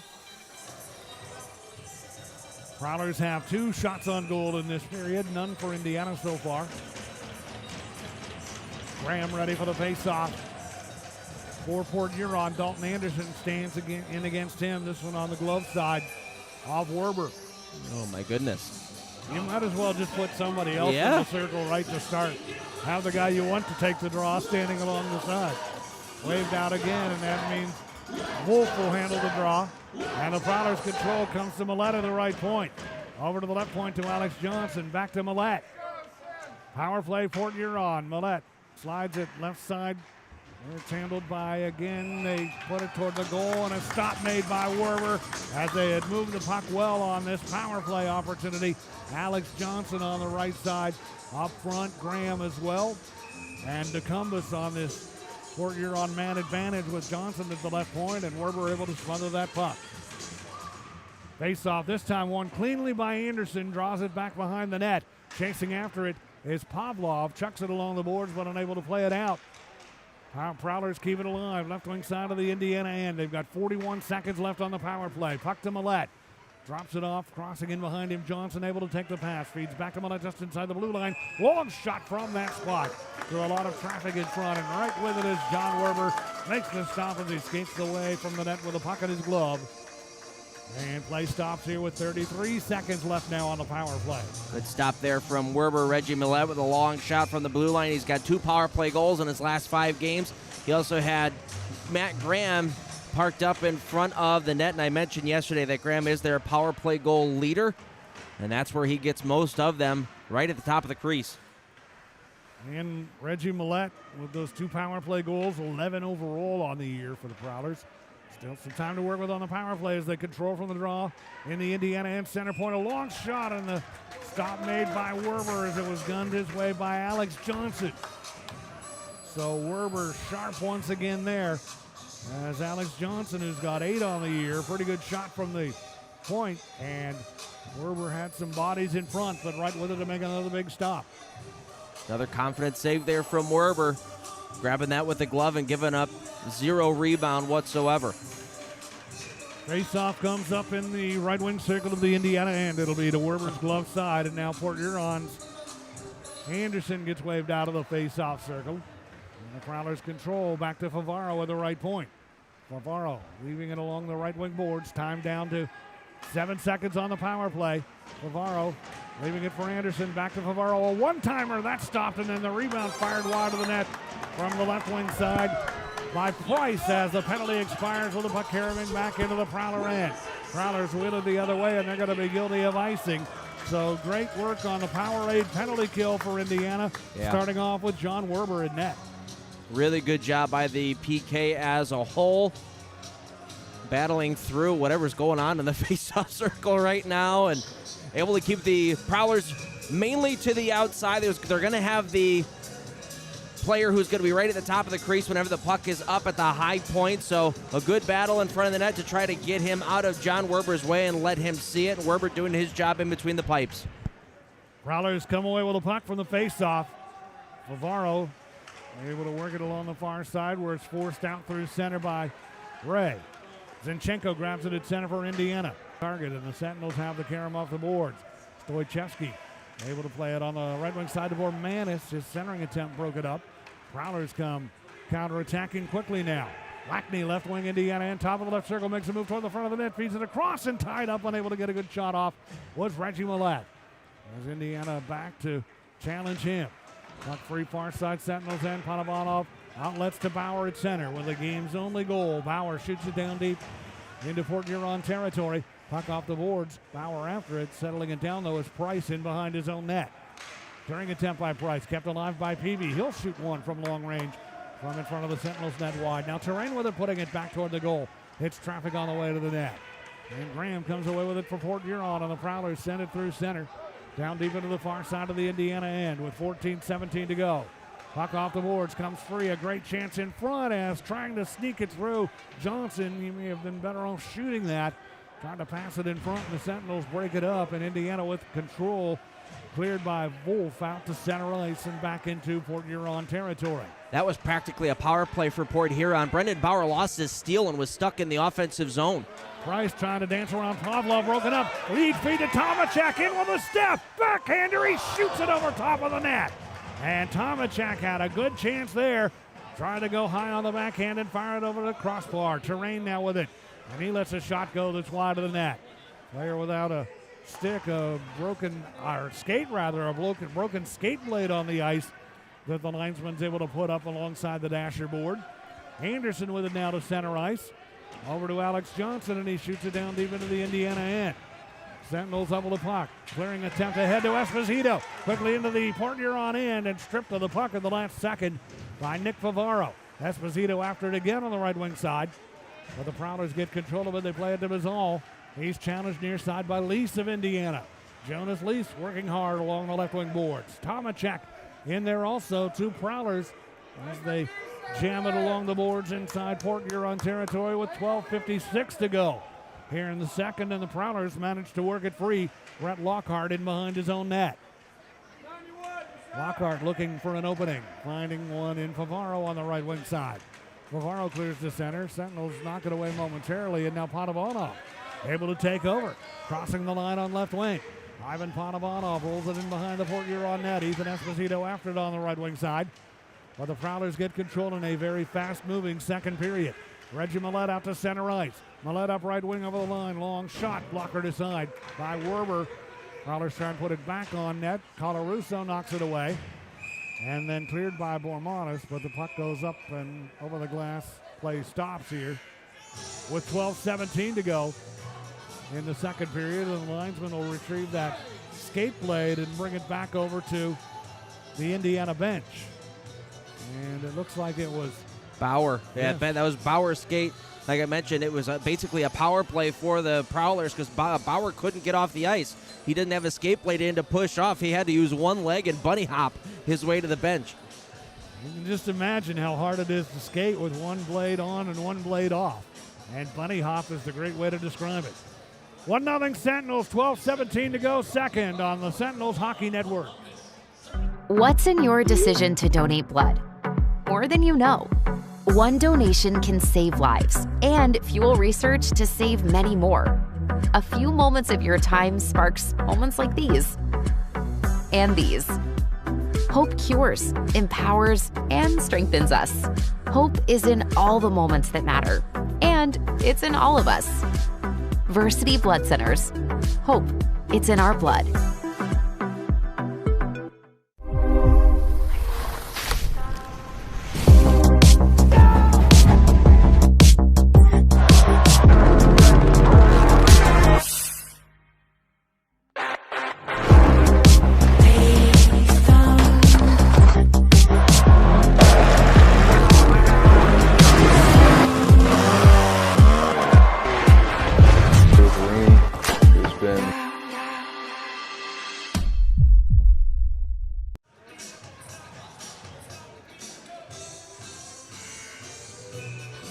So Indiana equipment manager Joey Robb will have to go to work, getting that skate blade back in place for Brendan Bauer. And the faceoff takes place in the left wing circle of the Indiana end, stick side of Warber. And the Sentinels control, puck played to the near wing where it'll be driven out to center ice by Stochevsky. Prowlers gain possession of it. Center red racing to the Indiana line is Alex Johnson. Putting it toward the front of the net. It sits loose, and there to grab it is Maximus Merrick Tortorella. On the move out to center. Tortorella up left wing, trying to dance his way through to the net with the puck stripped away, and Lackney takes over, outlets to Millette. Puts it on the stick of Graham, leaving it now for Favaro, and his shot caroms wide of the Indiana net. 15-12, the shot edge for Port Huron. Indiana leading the game, though, on a first period goal early on by Brendan Bauer. And the Sentinels after a loose puck. Outside the Port Huron line, Bormanis able to drive it in deep in behind that Prowler net. Right wing corner for Favaro. With it, clears to center. Bormanis at center, leaving it for Pavlov, and he'll sweep it in deep and behind that Port Huron goal. Prowlers with possession, long outlet feed by Favaro off target, and this will result in an icing call against Port Huron, and they'll march it all the way back into the Port Huron end for the faceoff. Play opening up a little bit here on both sides. Both teams taking some chances offensively, which is leaving the defensive zone a little unprotected. So an opportunity here for the Sentinels now that they've got an offensive zone draw to try to double their lead. Jonas Leach ready on the face-off. It'll be in the left wing circle on the stick side of Huber. Leads against Alexander Ray. Sentinels come away with a puck. Zinchenko in the left wing corner. Leaving it in behind the net. Esposito there. Now handling it Leach. Delivers right side Romeo Terrain. Along the blue line, his shot goes through the slot wide of the net. Karam off the boards. Prowlers with it. And Millette clears it out to center ice. Taken in stride by Connor Bazal. Whips it down deep into the right side of the Sentinels' end. Sped away from the net area by Werber out to Zinchenko, and he throws it through center into the right wing corner of the Port Huron end. The Prowlers come up with possession. Here's Brockway to center red. Lifts it into Indiana territory. Werber stick handles it in around the net. Backhands it to the far wing. Esposito there.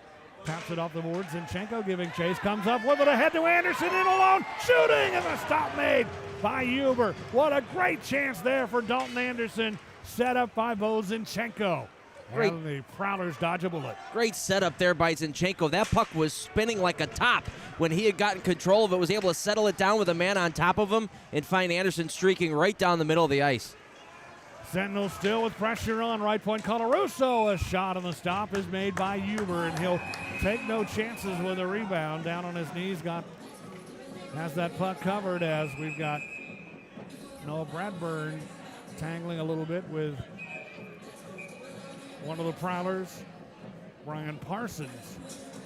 And 139 minutes in penalty time on the year for Parsons. And Bradburn not hesitating, playing in just his third pro game. Midway through, 9:57 to go. Second, Sentinels 1, Prowlers nothing on the Indiana Sentinels Hockey Network.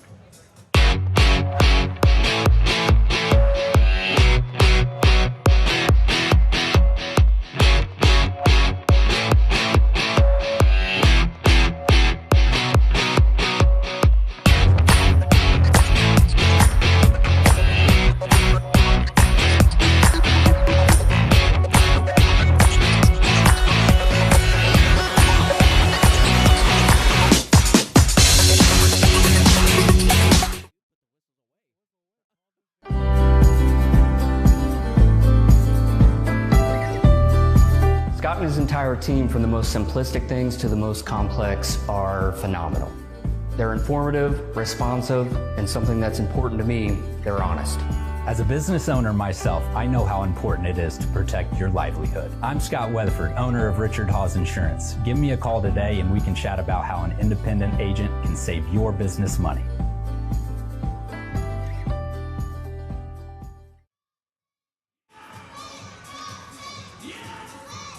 Ready now for the face-off in the right wing circle of the Port Huron end.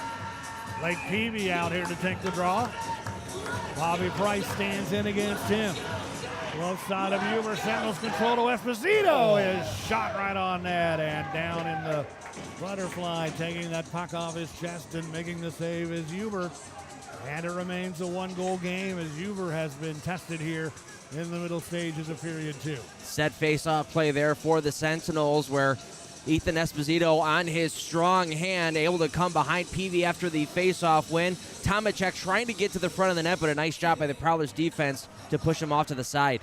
Graham against Peavy on the face-off. Peavy won it. Back to Colarusso. Shot from the far boards from way out wide of the net. Puck carrying to Millette now. Slowed down by Pavlov, and that'll enable Peavy to knock the puck back into the Port Huron end. Prowlers with possession. Here's Lackney out to center.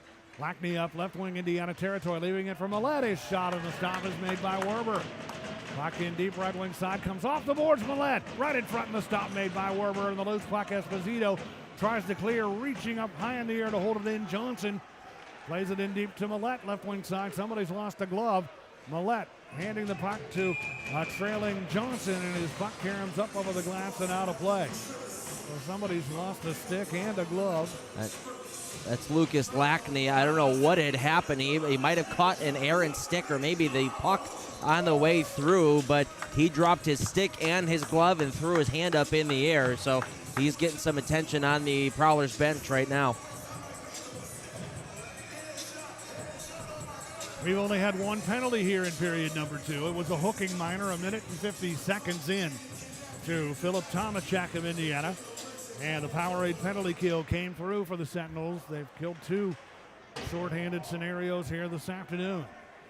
And Indiana's power play able to cash in their own goal, a power play goal early in period number 1. Puck in deep, Port Huron on the move. Lockhart, right wing side, shot blocked by Zinchenko. Nudged through center now by Bormanis, trying to sneak it through to Zinchenko, but Bucel breaks that play up, and then Zinchenko rides Bucel into the boards right in front of his own bench. And the puck grabbed by Indiana, Panavonov to the Port Huron line, delayed offside here. Prowlers with possession of the puck, though. So that'll negate that as Parsons sends it to center to James. He's open. He's got a man trailing the play on the left wing side, and that's Ray, and his shot goes wide of the Indiana net. Sentinels with it, and they clear. 8:20 to go in the second. Indiana on top 1-0. And Favaro with it at center now for Port Huron. Plays catch with his defense partner Alex Johnson. Back to Favaro. Looks to his right. Feeds that puck that way. Panavonov there to take it for Indiana. Inside his own blue line and leaving it for Bauer. Only goal of the game scored by Brendan Bauer. And he'll roll that puck back into Port Huron territory. Prowlers quickly counterattack now. Left wing side, Indiana end, trying to score, and they do. It's put toward the net from the right wing side by Blake Anderson, quickly into the Indiana end, and Anderson off the rush, cashes in to tie the game at 12:09 here of period 2. It's a good shot there from Anderson, who's able to pick up this puck in the neutral zone and wheel and deal. He gets this puck pretty much from his own blue line and is able to skate through the middle of the ice through the neutral zone and let a wrist shot go through a screen of Merrick Tortorella, and it just squeezes underneath the arm of Werber to tie it up at 1. That is Anderson's 11th goal of the season. Comes on the 19th shot for the Prowlers. And Bobby Price assisting. Prowlers get it toward the net again as they pressure, and Werber has that puck covered. His body's jam in the front of the net area, and the linesmen are in to separate them. But the Prowlers getting the tying goal here in period number 2.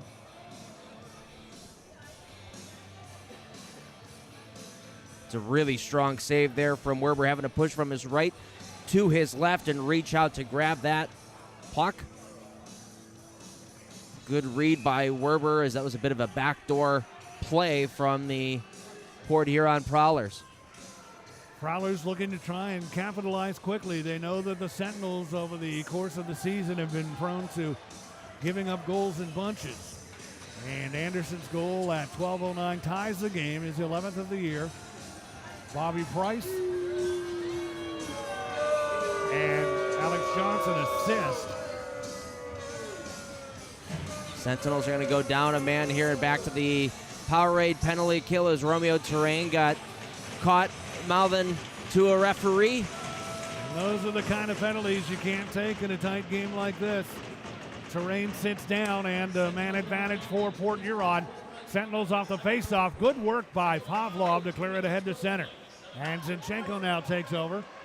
Brings it back into his own end, killing some time on that Powerade penalty kill, and he'll fire that puck all the way down deep into the right wing side of the Port Huron end. Alex Johnson with it in behind his own net, delivers to Reggie Millette. Slowed down by Jonas Lees. Millette feeds it ahead on the right wing to Johnson.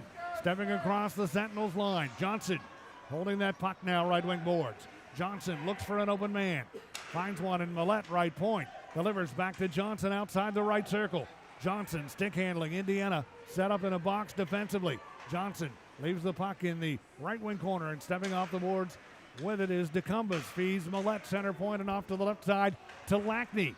His shot blocked and then cleared by Lease. He's in a foot race after it. Coming out of the net is Huber to prevent that foot race from continuing, and he clears the puck ahead. Graham with it now into Indiana end, leaving it for Lackney. Chance here, shot save. Big stop made by Werber on Lackney.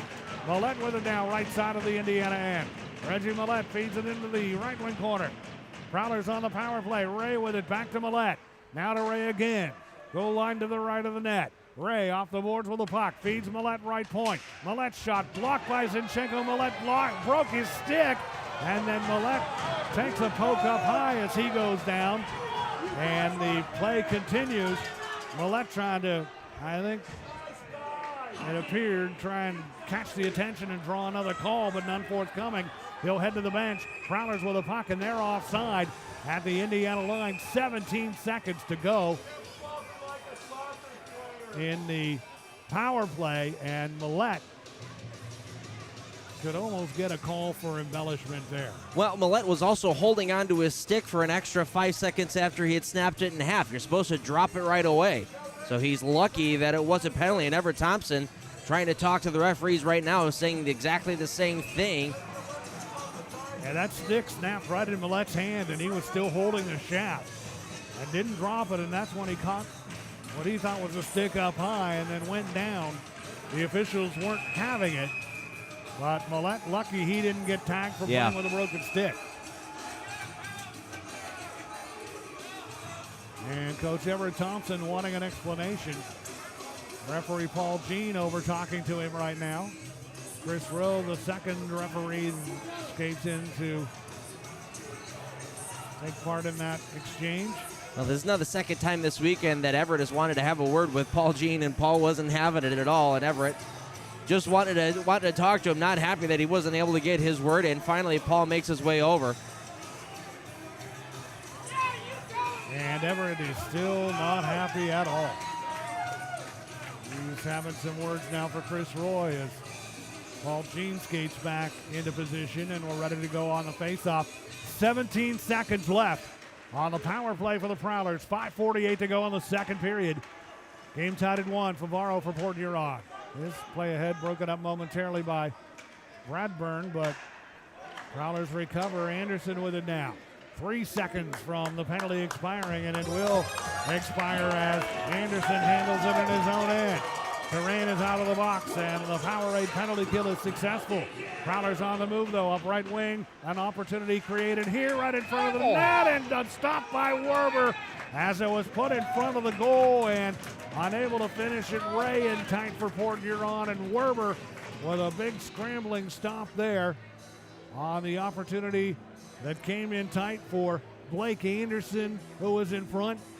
And the Sentinels fortunate here to still be tied. Yeah, John Werber, spectacular in between the pipes through the first nearly 2 periods here today. Read that play beautifully. It was a pass right to the middle of the ice.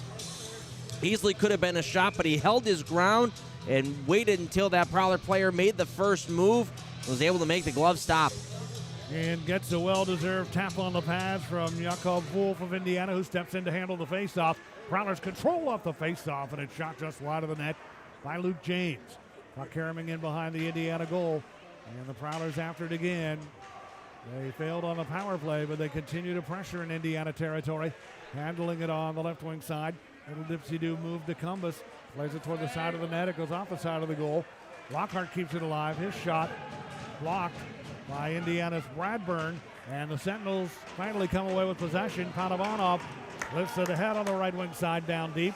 After it for Indiana. For Manis along the right wing side. Puck rolling loose toward the front of the net area. And grabbed and shot just wide of the net by Tomacek. Prowlers had all kind of trouble clearing, and Tomacek just missed. Now at the other end, Port Huron with an opportunity, and Werber with a stop on a chance for Connor Bazal. That developed quickly. And some scrambly play at both ends. Sentinels after a loose puck now at center ice. It comes to Tomacek. Crossing the line on right wing. Tomacek cuts in deep. Backhander from a tight angle, and the stop is made by Hubert. Tomacek had a great chance after the Prowlers had a hard time clearing the puck a second ago. Now Bauer with it, his shot save. Rebound! Trickles just wide of the net. Tomacek right in front, couldn't get it teed up. And that puck went bouncing just wide of that Port Huron goal. Prowlers back on the move now, left wing side, and a shot sent wide of the net by Lackney. Kept alive right wing Favaro for Port Huron. Trying to steer it behind the goal. It comes off the boards. Millette with it. Holds it right point. Delivers a pass left wing side to Favaro. Out of the far corner, cuts in behind the Indiana goal, carries it toward the front of the backhand, and the shot is stopped, and the rebound picked up by Pavlov. Outlets to Bauer at center ice, and his feet ahead, intercepted by Favaro. Graham with it now back the other way for Port Huron. Centers in front, Lackney there, big stop made by Werber. Loose in front, they score and take the lead.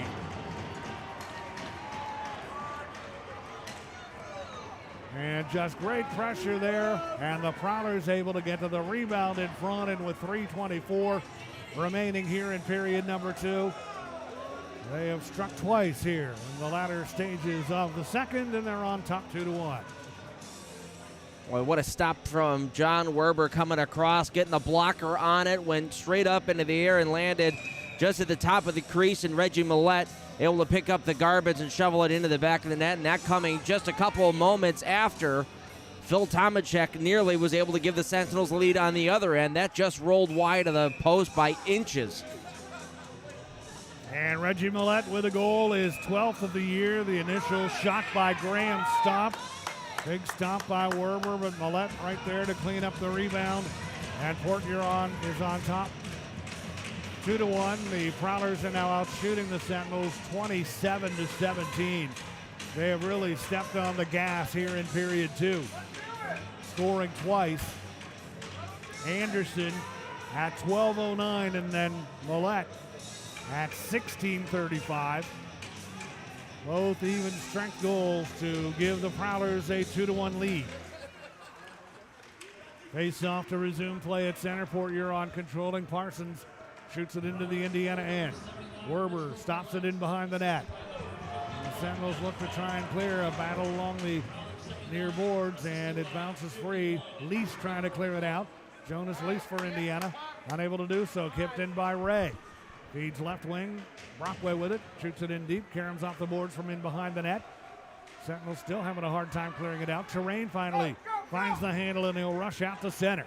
Terrain throws it off the far boards, and it goes up over the glass and out of play. Boy, and that's how much this is a game of inches. That chance that Tomacek had makes it 2-0 if he cashes in.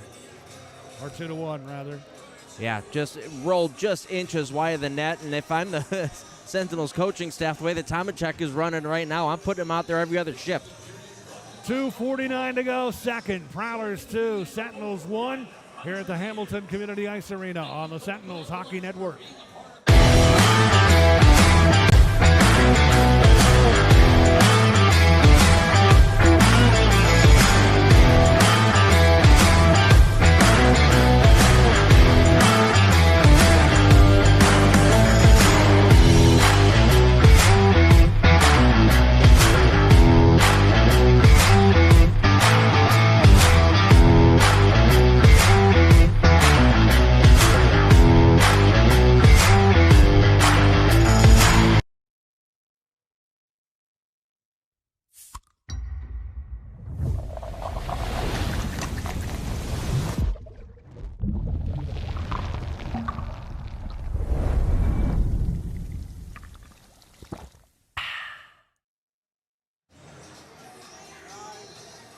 The Port Huron Prowlers, the most penalized team in the FPHL, have managed to avoid the penalty box throughout the entire second period so far. 2 minors called against Indiana, hooking against Tomacek at 150, and then unsportsmanlike conduct to Terrain at 12:26. And both Prowler goals have been even strength goals, but the power play opportunity allowing them to help seize momentum here in this second period and gain a heavy shot advantage. Here's Lockhart for Port Huron. Steers it down deep into the far corner of the Indiana end. Graham there, leaving it to the point, unable to hold it in is Johnson. Out to try and get to it for Indiana for Manis, but the Prowlers able to settle it down, regain control.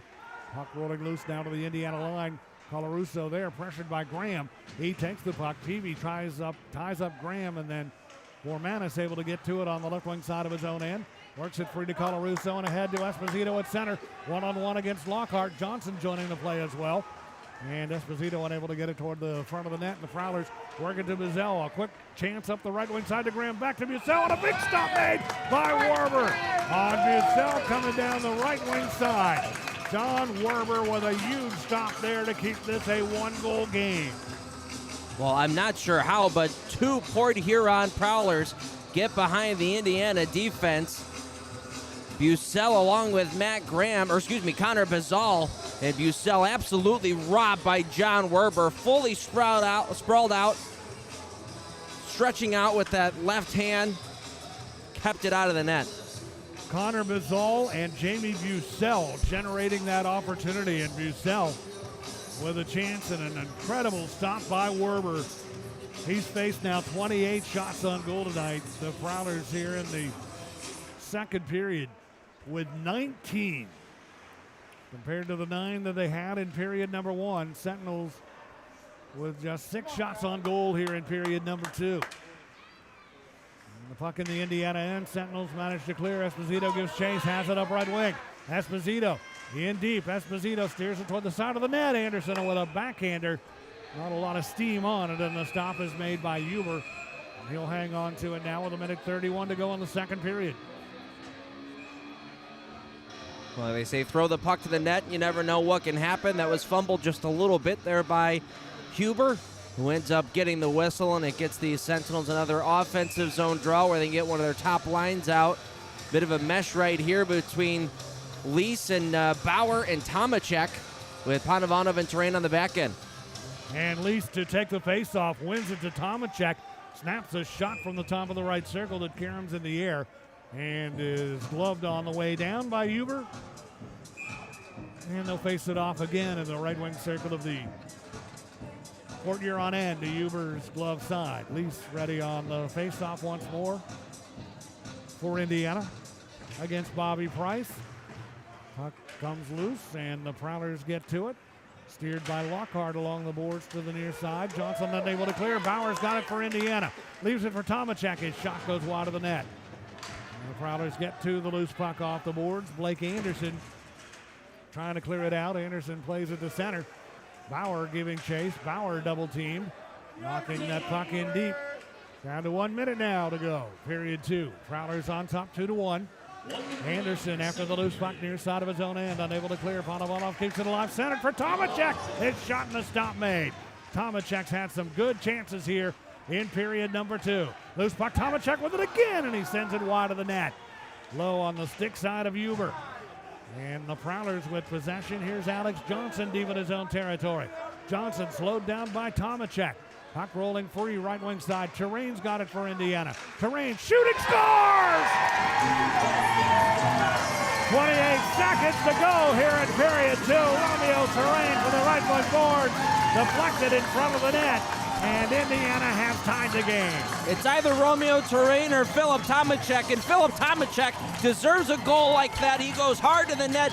The puck is finding him like a magnet right now, and finally he's able to get one to go off of him and go in.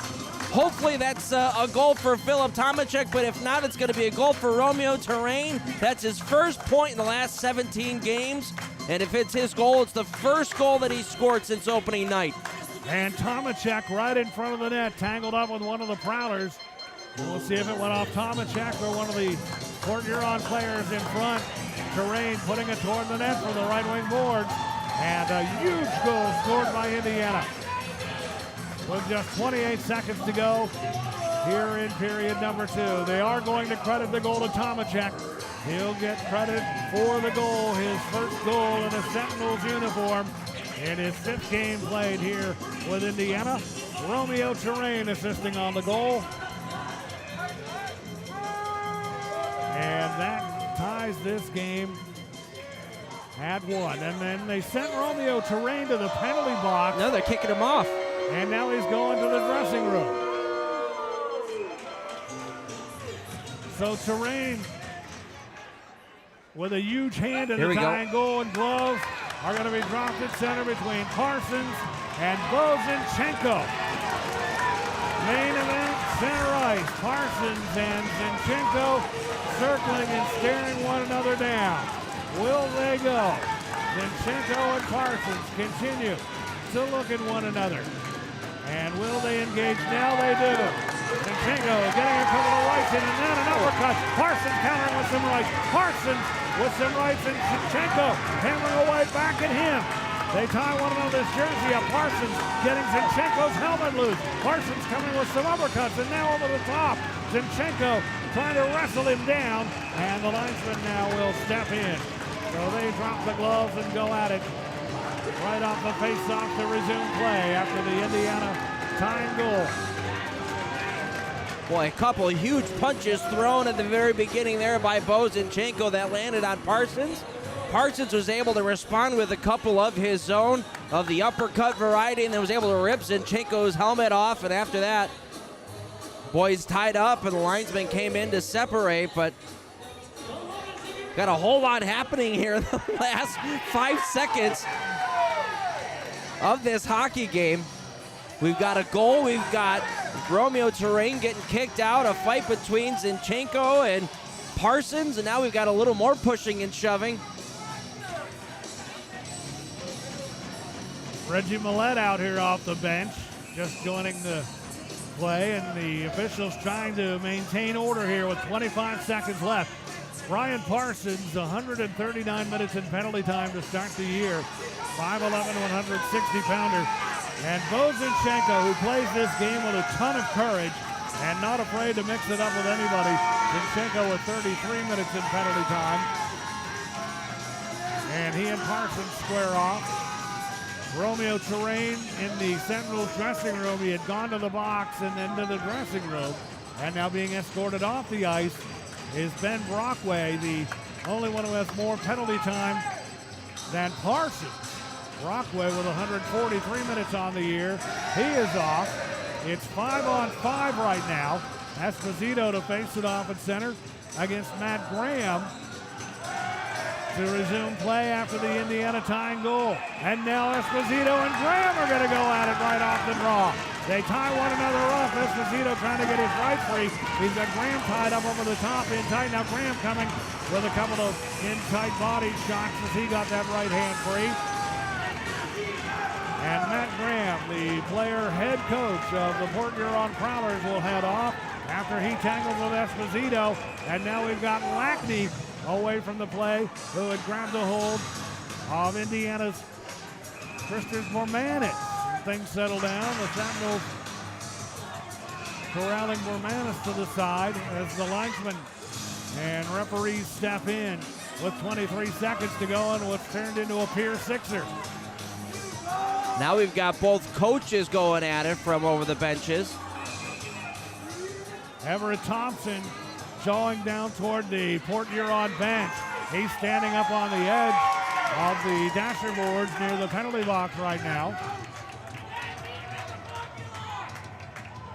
Chris Paulin is the bench coach for Port Huron, associate head coach, as Graham is the head coach and player. And Everett with 1 foot up on the gate along the players' bench, jawing toward the ice surface. Things are settled down now as they line up to face it off to resume play. Indiana sending Blake Peavy, their team captain, back out here right now. Each team at full strength. And it'll be Bormanis at center. Last two guys that faced off ended up dropping the gloves. Bormanis against Buzel, they do face it off, and the Sentinels control off the face-off, and they clear that puck out to center ice. 10 seconds to go in the eventful end of a second period. Loose at center, Favaro with it for Port Huron. Across the line on right wing, long slap shot wide of the net, and well, we've got Jakob Wolf at center with Lockhart jostling at one another with 1 second to go in the period, and the linesmen get between them. Pavlov and Lackney have a few words. Bormanis and Millette jawing at one another. Panovanov also. Wolf is going to the Indiana dressing room. Lockhart will head off for Port Huron. Well, this is leading to the possibility of a whole lot of fireworks coming up in the third period. We still got both coaches screaming at each other over the score box.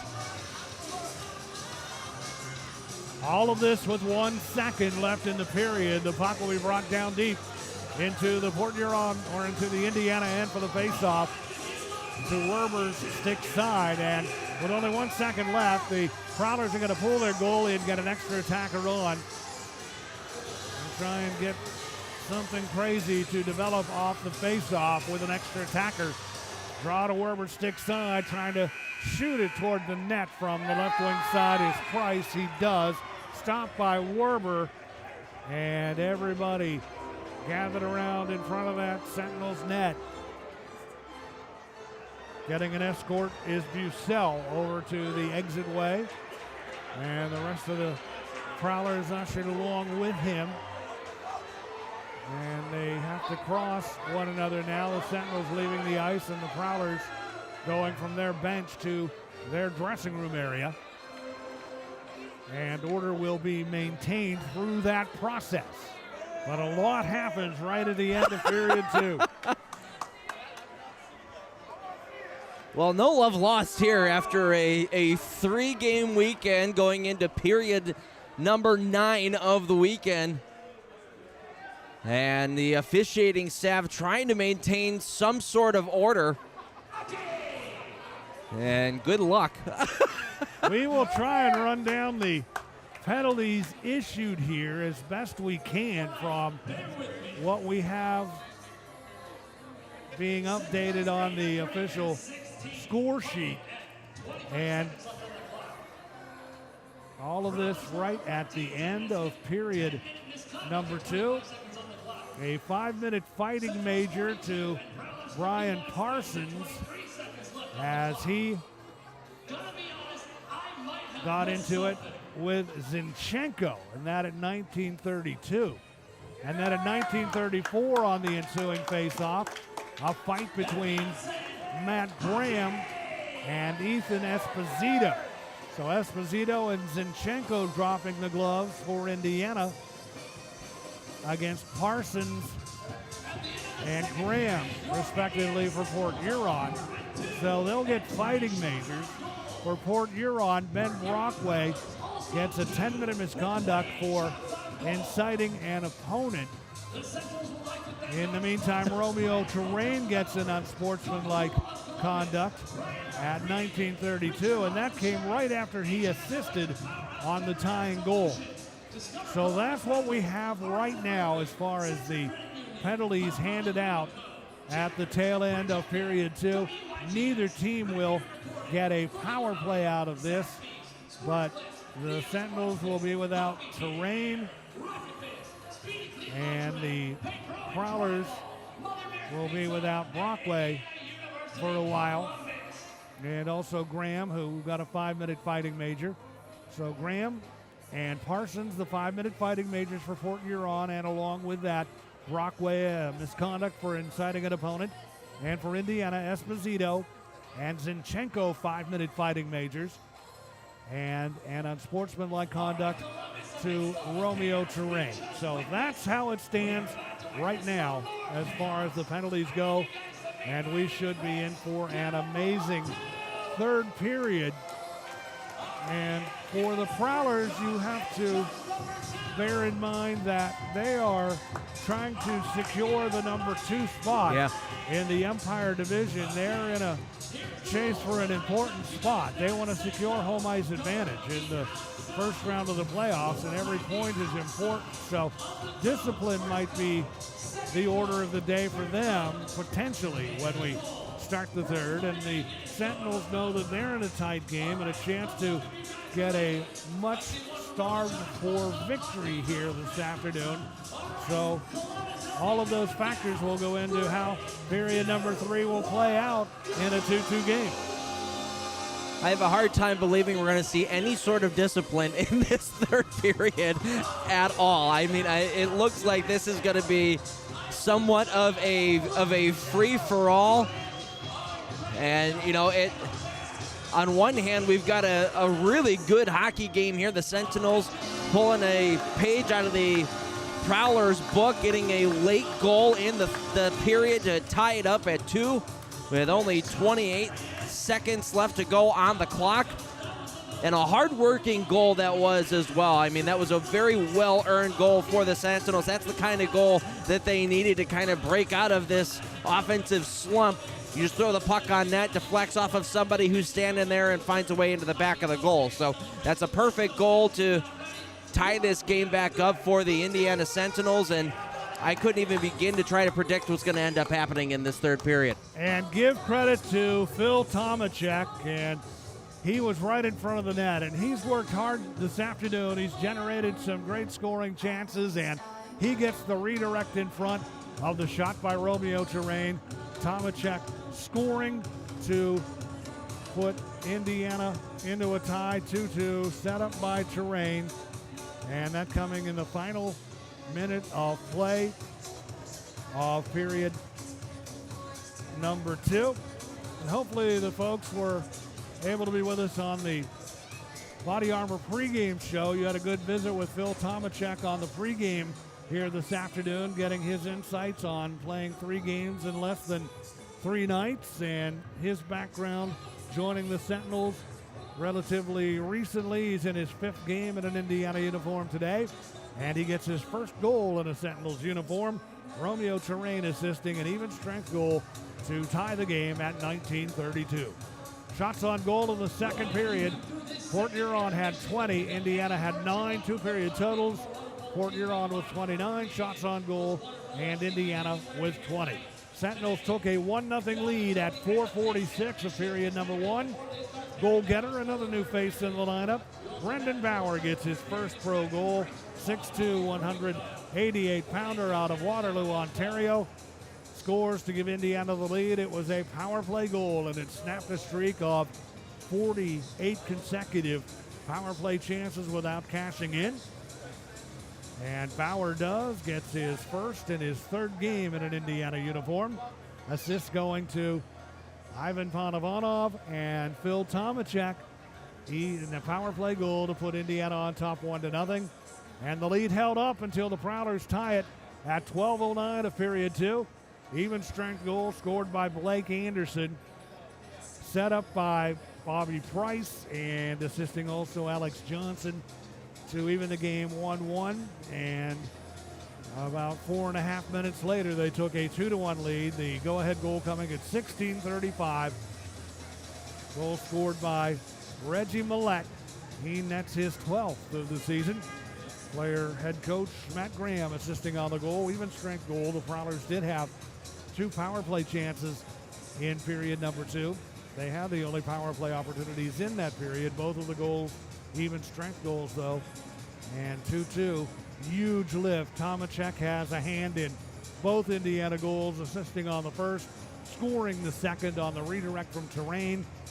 And we are all knotted up, 2-2, and we should be in for an incredible third period here at the Hamilton Community Ice Arena. We would like to remind you that the Sentinels have an early bird ticket sale going on, season tickets for next year. You can get a full season 28-game plan for $300, and that's $120 off the list price. And with that includes season ticket holder perks. That's for all 28 home games next year.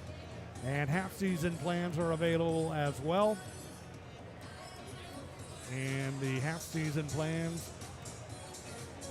available for $150, normally $210.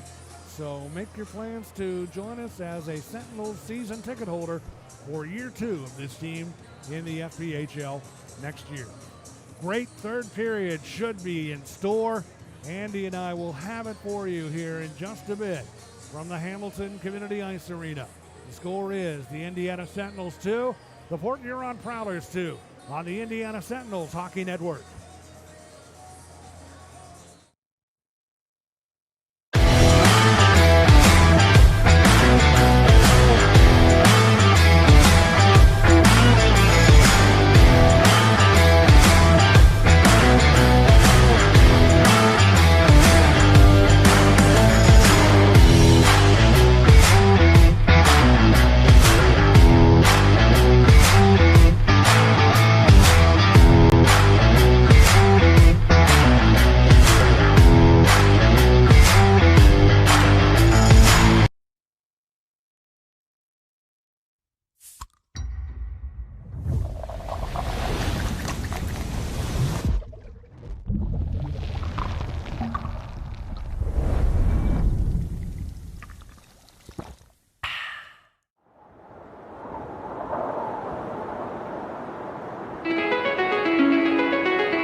It's calling me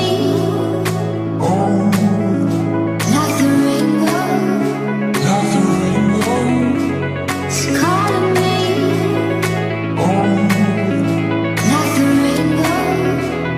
The rainbow.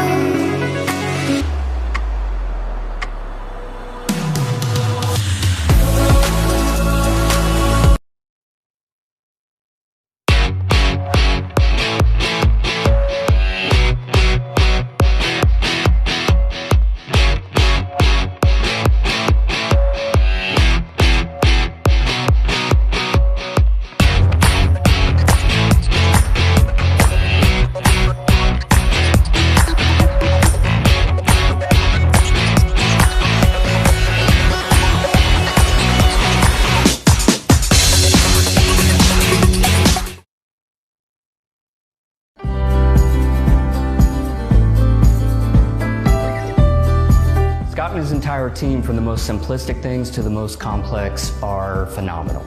They're informative, responsive, and something that's important to me, they're honest. As a business owner myself, I know how important it is to protect your livelihood. I'm Scott Weatherford, owner of Richard Hawes Insurance. Give me a call today and we can chat about how an independent agent can save your business money.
What's in your decision to donate blood? More than you know. One donation can save lives and fuel research to save many more. A few moments of your time sparks moments like these. And these.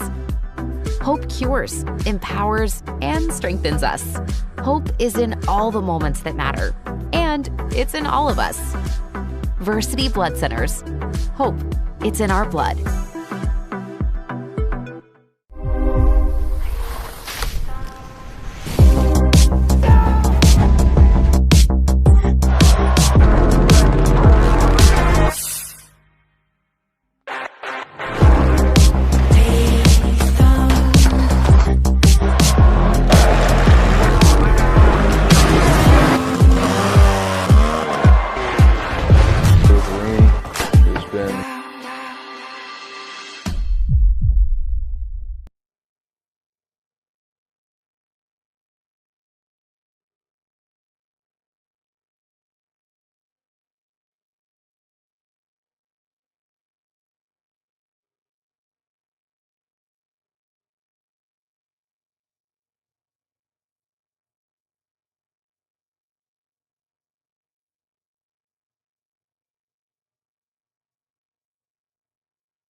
Czech native Phil Tomacek gets his first FPHL goal, set up by Romeo Terrain with just 28 seconds to go in the second period to bring Indiana even with Port Huron after 40 minutes here at the Hamilton Community Ice Arena in a game that had a very wild finish to the end of period number 2. And running down the penalties as we have them right now. First for the visiting Port Huron Prowlers at 19:56. And unsportsmanlike conduct minor to Nick Favaro. At 19:32, a fighting major to Brian Parsons. Also at 19:32, a misconduct for instigating an opponent to Ben Brockway. At 19:34, off the face-off to resume play, a 5-minute fighting major to Matt Graham. And then at 19:59, 1 second to go in the period, a roughing minor to Brett Lockhart. And an unsportsmanlike conduct penalty to Lockhart, a 10-minute misconduct, along with his roughing call to Lockhart at 19:59. So those are the penalties right at the end of the period to Port Huron. For Indiana, at 19:32, fighting major to Bo Zinchenko, and it was his bout that started it all off with Brian Parsons. So they each got 5 for fighting. Zinchenko, 5-minute major for fighting at 19:32. Also at that point, Romeo Terrain, an unsportsmanlike 10-minute misconduct at 19:32. 2 seconds later, off the face-off to resume play, Esposito goes at it with Graham. And Esposito getting a 5-minute fighting major. And then at 19:59, with 1 second to go, roughing minor to Indiana's Jakob Wolf. And a 10-minute misconduct along with that for unsportsmanlike conduct. So all of the penalties will even out coming at the end of period number 2, that wild finish to an intense second period that saw the Prowlers rally from a 1-0 deficit, tie the game, and then take the lead before the Sentinels even things up. Tomacek's goal from Romeo Terrain. Puck handled by Terrain over the right wing side along the boards, firing it on net. Tomacek in a battle in front, getting the redirect, steering it home, behind goaltender Bailey Huber to tie the game at 2-2. 29-20 are the shots on goal, favoring Port Huron. 9 in the first, 20 in the second. Indiana with 11 in the first and 9 in period 2 for their total of 20. John Werber's made some big saves in net tonight for the Sentinels, as has Bailey Huber in goal for the Port Huron Prowlers. Both teams have been turned aside on some great chances by the goaltending here this afternoon. And the Sentinels will be trying to snap their 5-game losing skid here in period number 3. The Prowlers trying to extend their 5-game win streak. That is the current longest in the FPHL. The Binghamton Black Bears had their streak ended last night at 7 games when they lost in a shootout 4-3 to the Danbury Hat-Tricks in Danbury. 2 other games are going on today in the FPHL. They will get underway shortly at 4:05 Eastern Time. And that'll be coming up here in just a little bit. We've got the PD Ice Cats at the Blue Ridge Bobcats and the Twin City Thunderbirds visiting the Athens Rock Lobsters. So that is the other action going on today in the FPHL, and all the eyes of the league upon this one right now. The only game going on at this point in time before the other two start. So if you're an FPHL fan and you've been on board with us here today just to watch some hockey, you've been treated to a very entertaining contest thus far between the Sentinels and the Prowlers.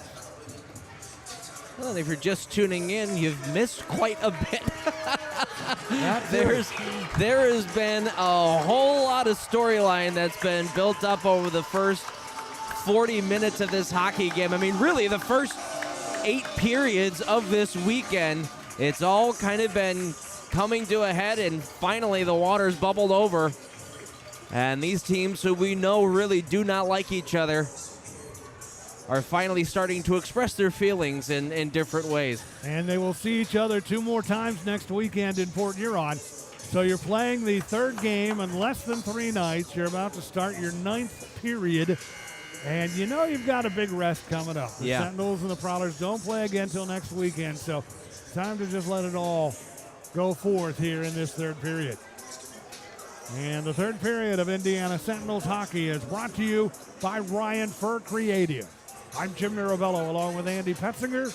Hamilton Community Ice Arena is the venue on a sunny, chilly Sunday afternoon in central Indiana. The Sentinels are trying to do something today that they've only done twice on home ice all year.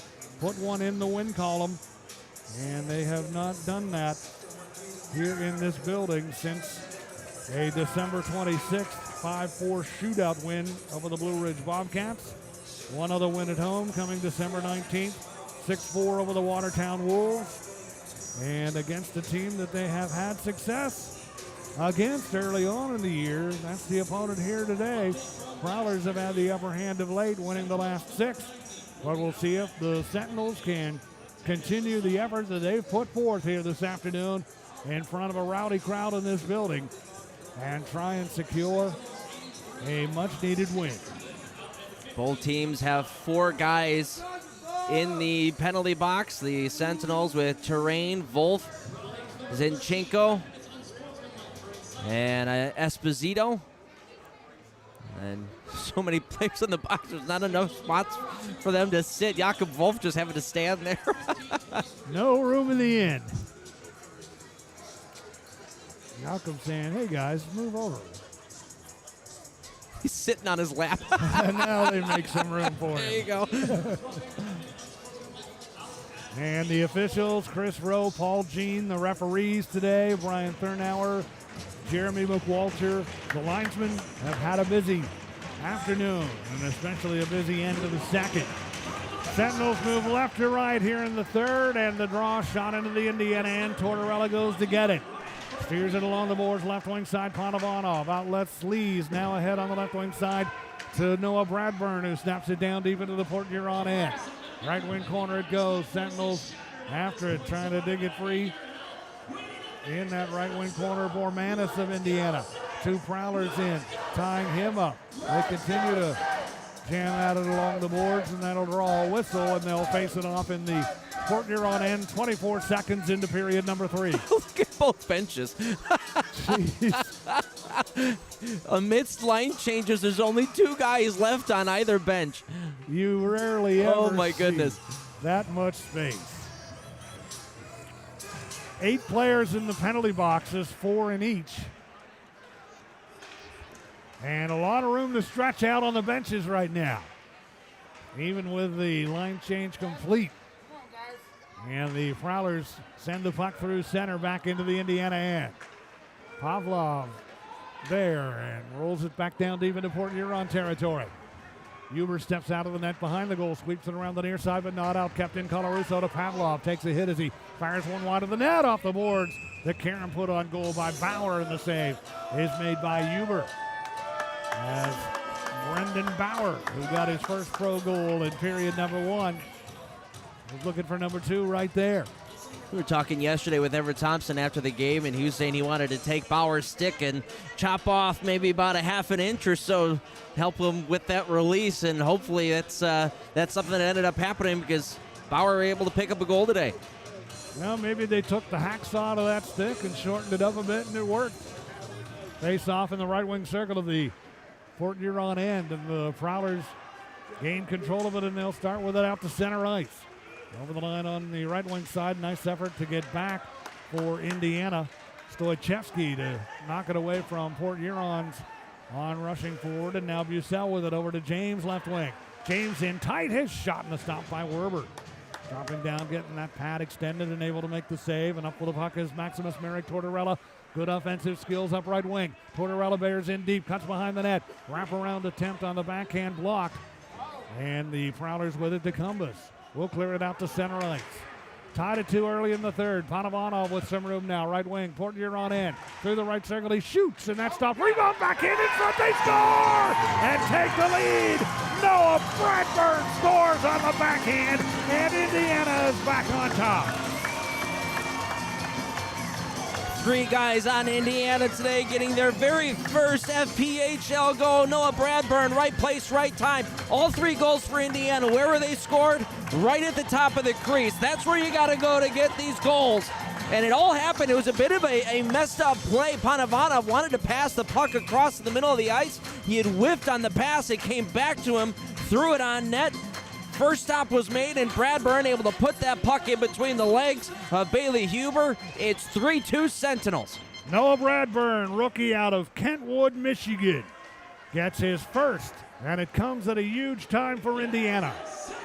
Sentinels 3, Prowlers 2. And the Sentinels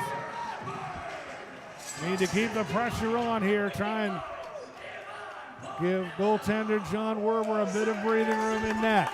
Indiana 3, Port Huron 2. Prowlers Millette up right wing, Indiana end. Millette puts on the break, right circle headed, poke checked away.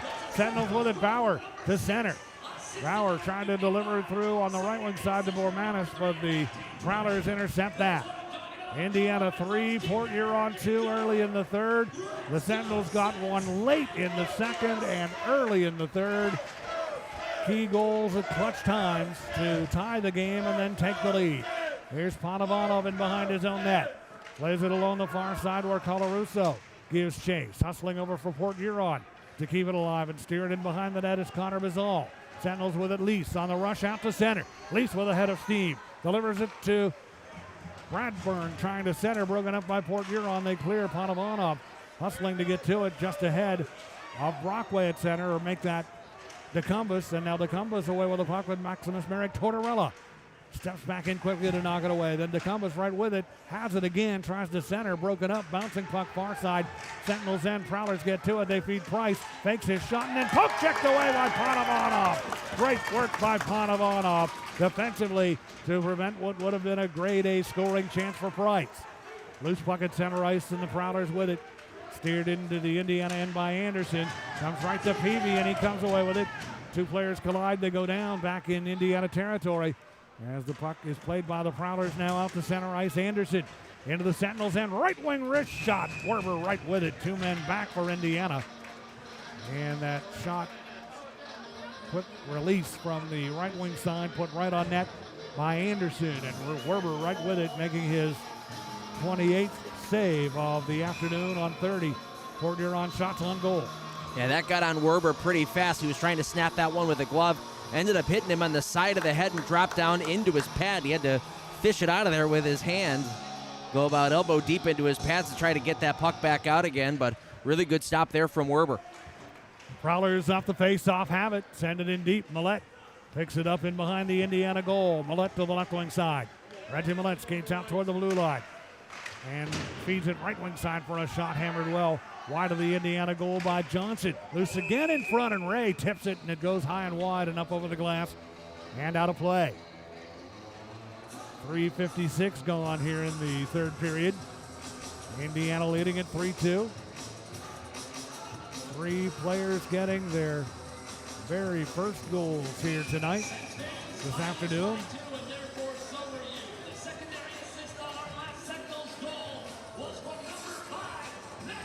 They're going to add an assist to Maximus Merrick Tortorella on the Bradburn goal. So it'll read Bradburn from Panovanov and Maximus Tortorella, giving Indiana the lead. The time of the goal, 1:40 of period number 3. Prowlers through center. Here's Anderson playing into the Indiana line. Poke checked away by Pavlov. Puck loose, Panovanov. One arms it ahead out to center ice to Tomacek. He lifts it in the air back into Port Huron real estate. Prowlers send it to Bizal at center. Circling back into his own end, now directs it to Price. Up left wing, Indiana territory. Price feeding it in front. Right there to intercept is Maximus Merrick Tortorella for Indiana. He's pressured in deep, but helped out on the play, and Tomacek comes away with a puck for Indiana. Here's Tomacek over center red. Flops it in the air in deep into the right wing corner of the Port Huron end, chasing it after it.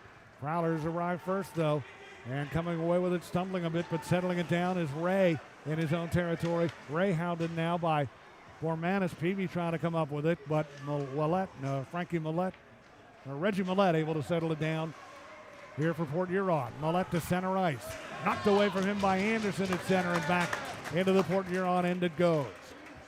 And the Prowlers with possession. They cleared through center, errant pass, and this is going to result in an icing call against Port Huron.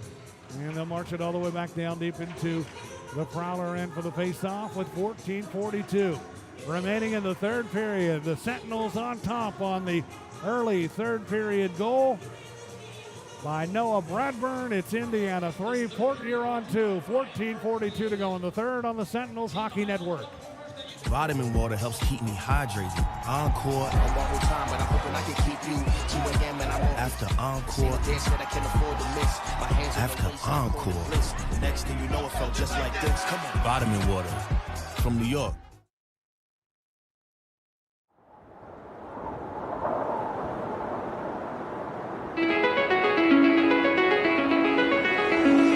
It's calling me.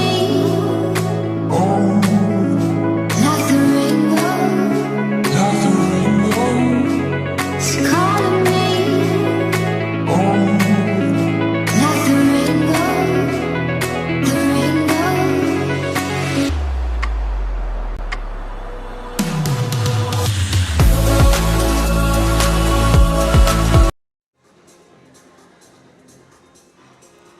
There's a little more room in the penalty boxes now. 2 players for each team in there as opposed to the 4 that we had before that break.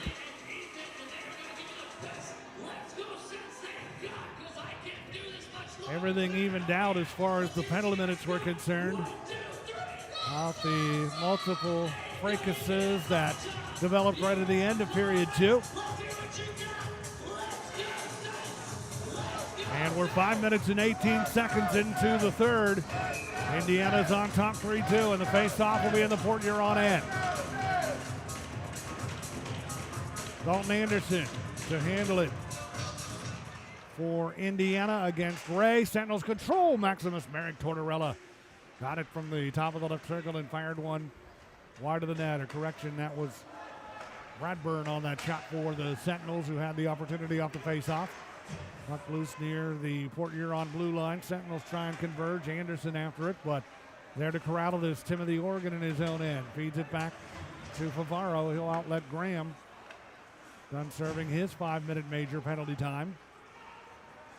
And the loose puck at center ice. Peavy for Indiana steers it ahead, comes right to Bucell. Over to challenge him is Pavlov right in front of the penalty boxes. Puck coming loose, and Port Huron with it. Graham slides it back to Favaro at his own end. Now to Graham again at center. Over the Sentinels line on left wing, off to Millette, shooting one, and that's high and wide of the Indiana goal. Parsons keeps it alive. Delivers it in behind the net. Bucell there, leaving the puck for Graham. Off the boards with the puck. Peavy over, slows him down. And that'll enable Indiana's Bauer to get to it and free it up for Pavlov, who skates 2-on-2 through center with Bauer. Sentinels getting caught in a line change now, and Pavlov able to get that puck in deep into the Port Huron end. With 13:25 to go in the third period, Indiana leading it 3-2. Sentinels applying some forechecking pressures, and Chenko takes his man to the boards on the left wing, but the Prowlers break it loose and they get it out to center ice. Up right wing, Indiana and shooting one, and being denied by Werber is Luke James.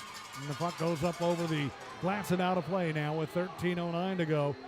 As James trying to get free down the right wing side and let one go from a tight angle. Another good stop there from Werber. I was talking about his rebound control earlier. You want to, as a goaltender, make sure that those rebounds aren't popping right back out towards the slot. You want them going off to the boards and trying to redirect it out of play if you can. That's exactly what Werber was able to do there with the paddle of his stick. And this draw will be to Werber's stick side. Jonas Lease for Indiana. On the draw against Graham. Lease won the faceoff. Back to Maximus Merrick Tortorella. Skating in front of his own net, but able to get it free out to center, where it's taken and ripped in deep by Bradburn. Puck bouncing off the boards from behind the net, goes up over the glass and out of play. So that'll bring about a stoppage and a face-off in the Port Huron end.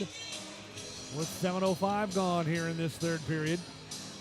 And some quick changes right now. No doubt fatigue plays a part of things, and you want to try and keep players as fresh out there as possible. Well, a smart line change here for Everett Thompson. Offensive zone draw. He throws the Tomacek line out there.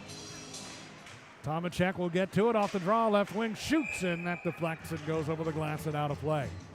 So you've got Tomacek with Anderson and Esposito out there. Pavlov and Colarusso are the defensive tandem. Anderson ready on the face-off against Graham.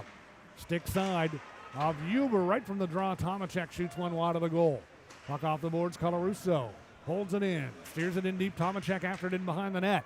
Puck bouncing free. Comes to the near side of the Port Huron end, and the Prowlers corral. Graham skates to center. Ahead to Millette with a step toward the net on right wing. Shooting, and the stop made by Werber on Reggie Millette, and his bid to tie the game. Millette trying to get his second of the night. And Werber had other plans. Prowlers with the puck again. Now right wing side, Lackney to Millette. Shoots, and the stop made by Werber again.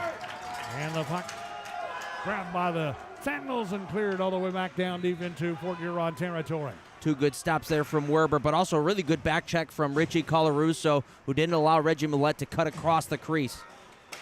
Prowlers trying to play it to center, getting a stick on it. Stoichevsky loose at center ice. Stoichevsky deals it back to Panovanov at his own end, challenged by Millette. Peavy trying to help out. Now Panovanov after it again. Good presence there by Panovanov as the play got a little chippy, and he was able to clear it out to center ice. From center, the Prowlers drive it right back in again toward the front of the net. Maximus Merrick Tortorello circling back to get it, and as he clears, it goes off the boards and out of play with 11:38 to go here in this third period. And to this point, both teams have put out of their minds what happened right at the end of period two.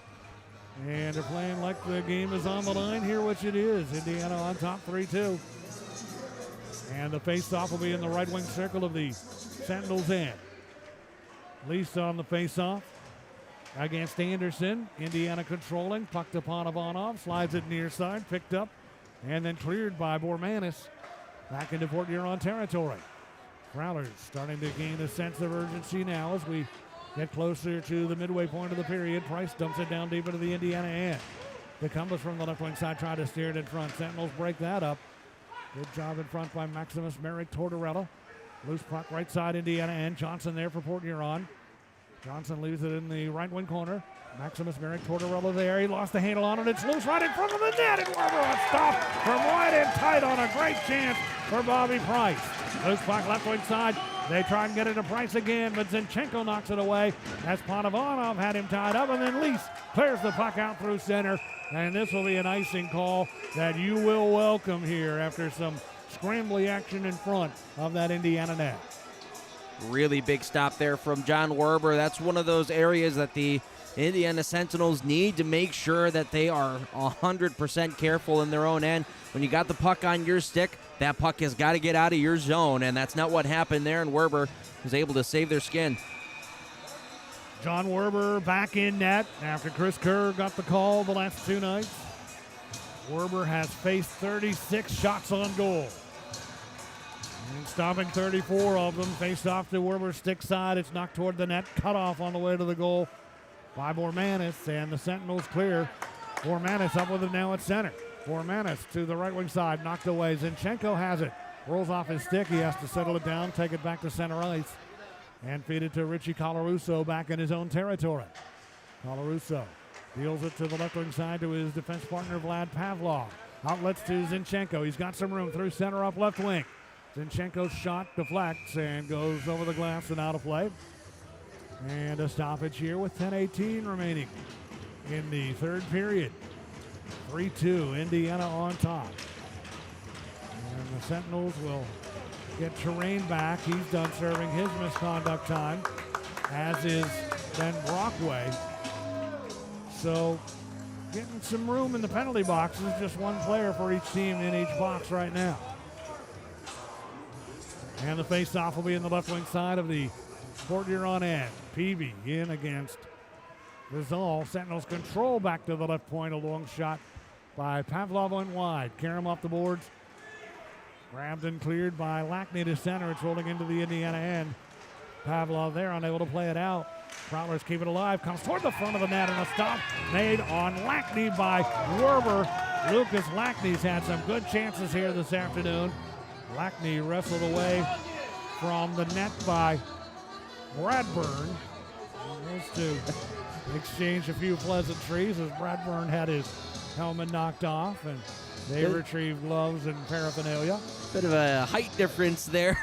Lackney, 6 foot, 175. Meanwhile, Noah Bradburn at 5'7", 170. Well, I'll say one thing for the Sentinels in this third period that they've really done a good job at is the face-off circle. There's been 13 draws in the third period. Sentinels have won 11 of them. That's huge in a one-goal game.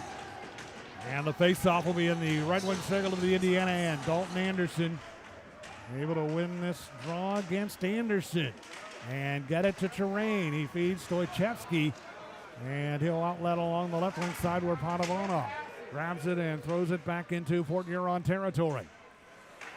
9:45 remains. Third period. Sentinels by 1. Shot through center by Favaro. Slowly into the Indiana end.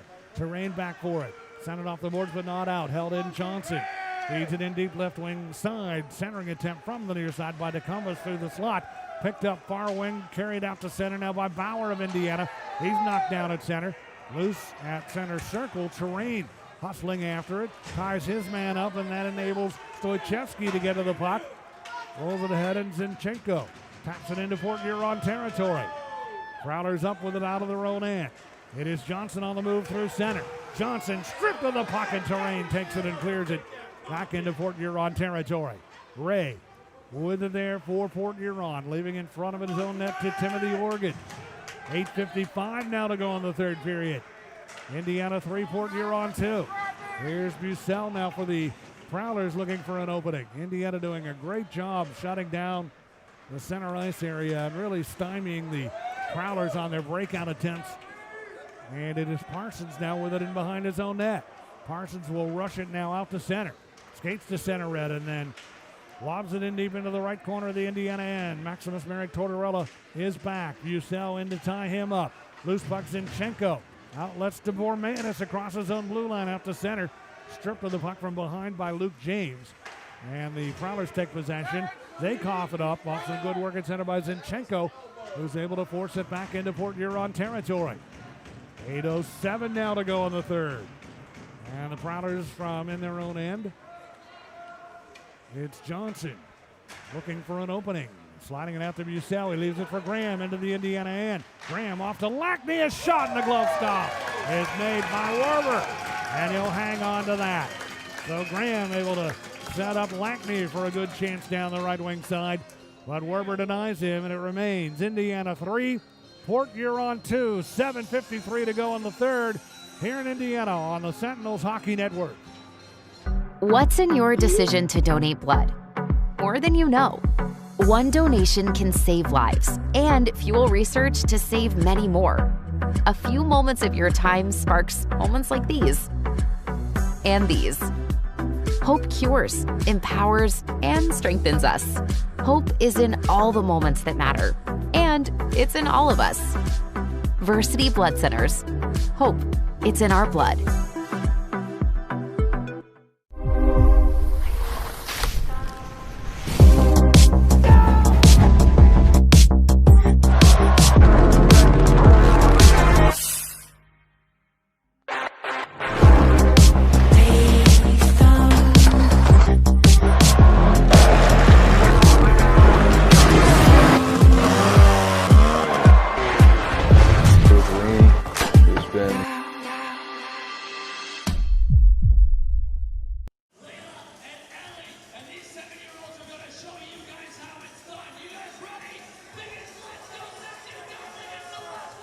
The third period of Sentinels hockey is brought to you by Ryan Fur Creative.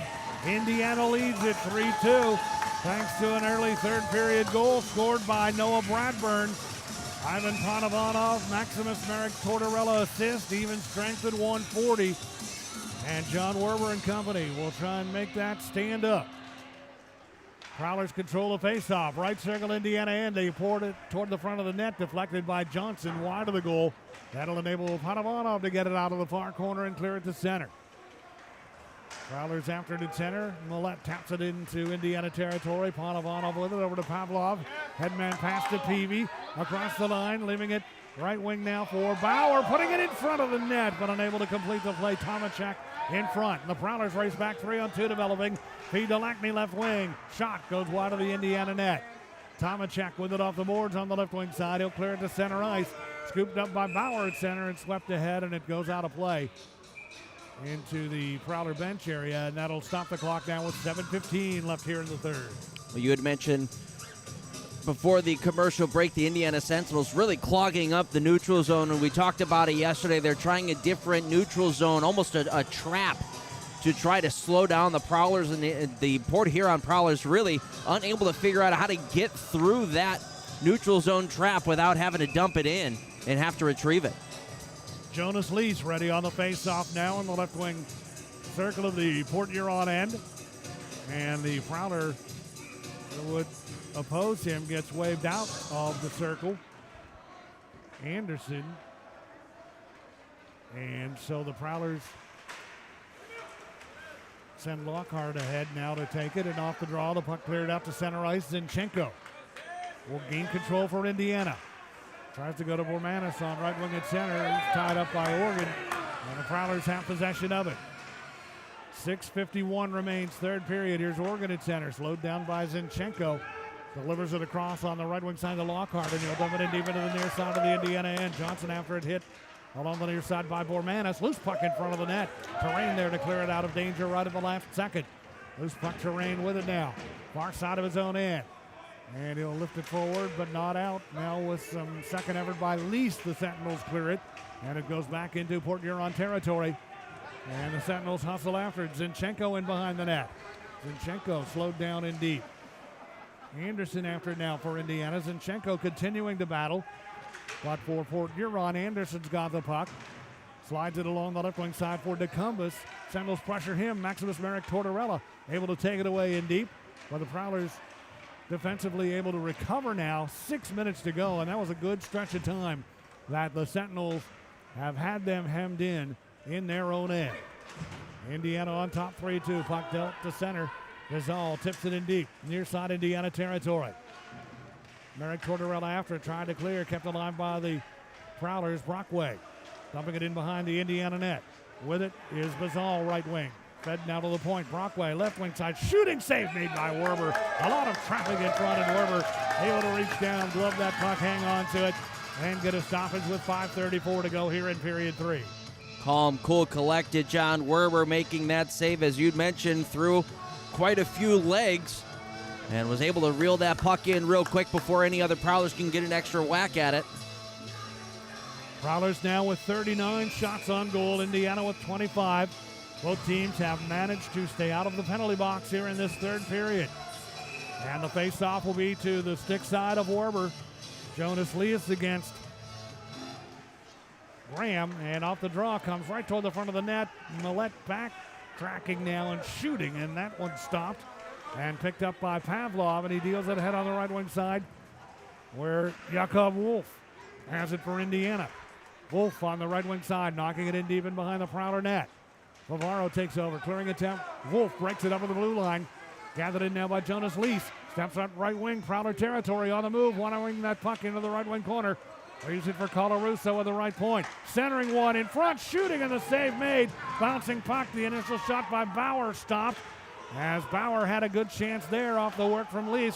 And the Prowlers back on the attacker offside of the Port Huron at the Indiana blue line. And play stops, a little slow to get up in his own end is Vlad Pavlov. And he's limping a bit as he heads over toward the Indiana bench. But we should be in for a great finish. 4:53 remains, third period. Sentinels 3, Prowlers 2 here at the Hamilton Community Ice Arena on the Indiana Sentinels Hockey Network.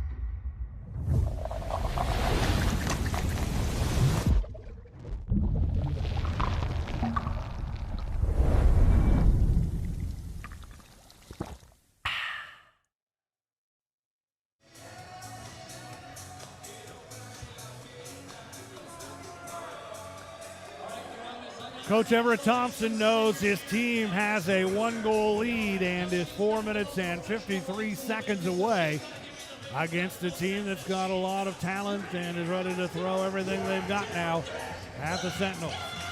Nearly made that a 2-goal lead just a moment ago with Brennan Bauer set up beautifully by Richie Colarusso, and Bauer threw it on net. Not sure if it ever made it to the net or if it hit the backside of Jakob Wolf, who was sitting up in front, but a good chance nonetheless. Puck played by the Sentinels down deep into the Port Huron end. And the Prowlers clear. Potovanov up with it at center ice, trying to lift it ahead, but ends up putting it up and out of play. And the face-off will be outside the Port Huron blue line now with 4:39 remaining in the third period. The Prowlers have 40 shots on goal. Indiana with 26. Brandon Bauer, Philip Tomachek, and Noah Bradburn have the Indiana goals this afternoon. And the face-off at center red to resume play. The Prowlers control. Played back by Johnson in his own territory. Across to Lockhart. Feeds left wing intended for Graham beyond his reach, and the Sentinels get to it. Jakob Wolf able to force it out to center and back into the Port Huron end. Johnson sends a cross ice pass to Lockhart. Now to Johnson again. Weak feed ahead, intercepted by Wolf.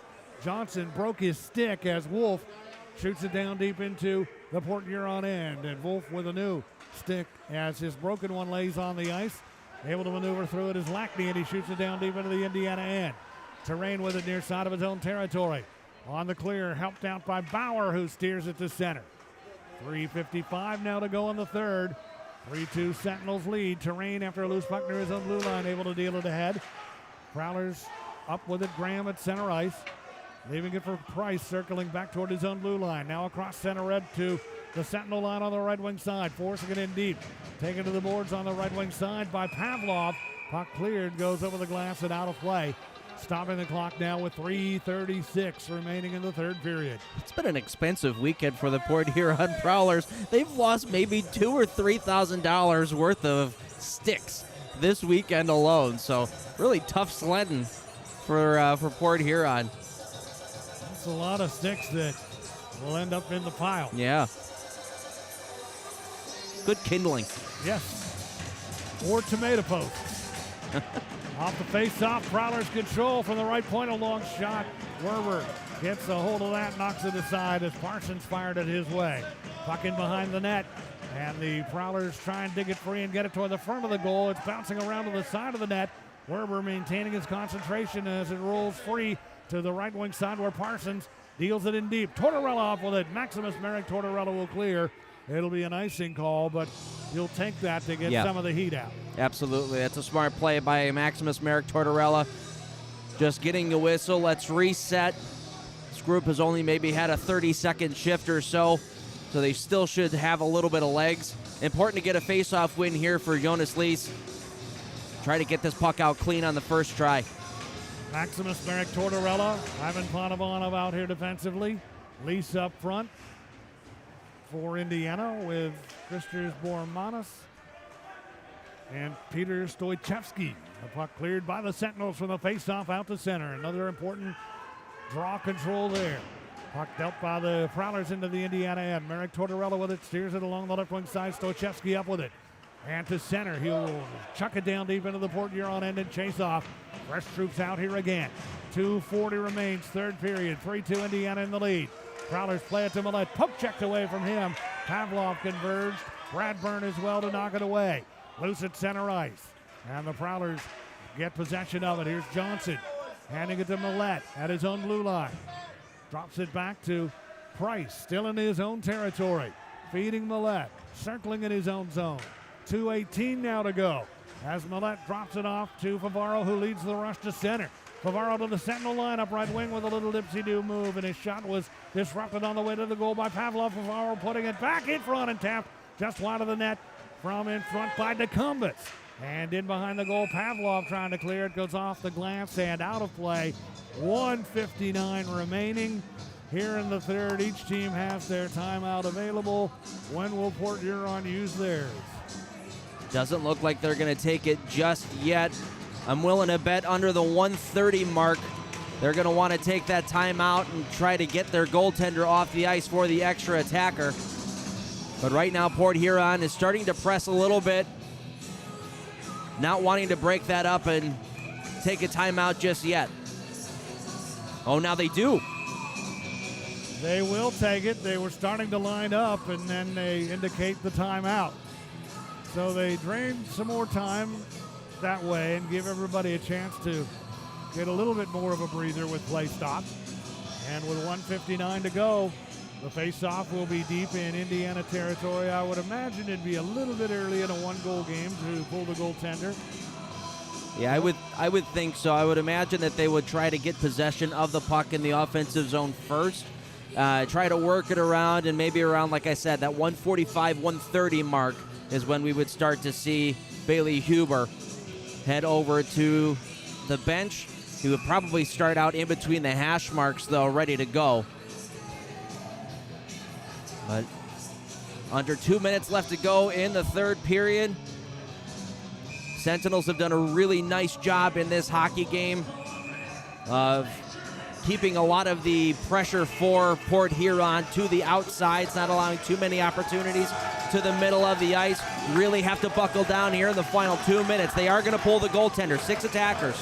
Empty net down to our right. And Dalton Anderson has handled a number of big face-offs for the Sentinels. Will stand in on this one against Matt Graham. Crowd standing. Scramble for control off the draw. It's loose. Tomacek able to fire it into the corner. Panovanov trying to clear it out. Prowlers converging. Puck dug free by Port Huron. Millette left wing side to Lockhart at the left point. Across to the right side to Johnson. He delivers along the right wing boards to Price. Price looking to center, broken up.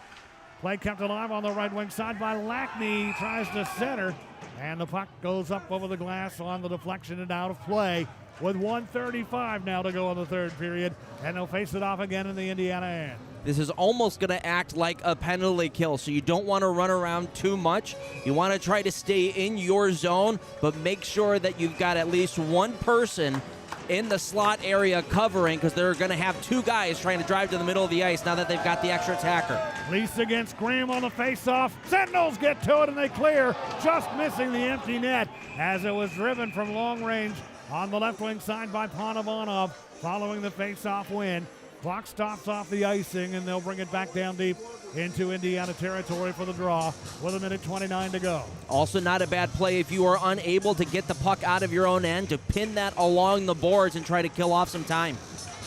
Leafs and Graham on the draw once again. This time the Prowlers control as Millette was able to knock it back to the right point.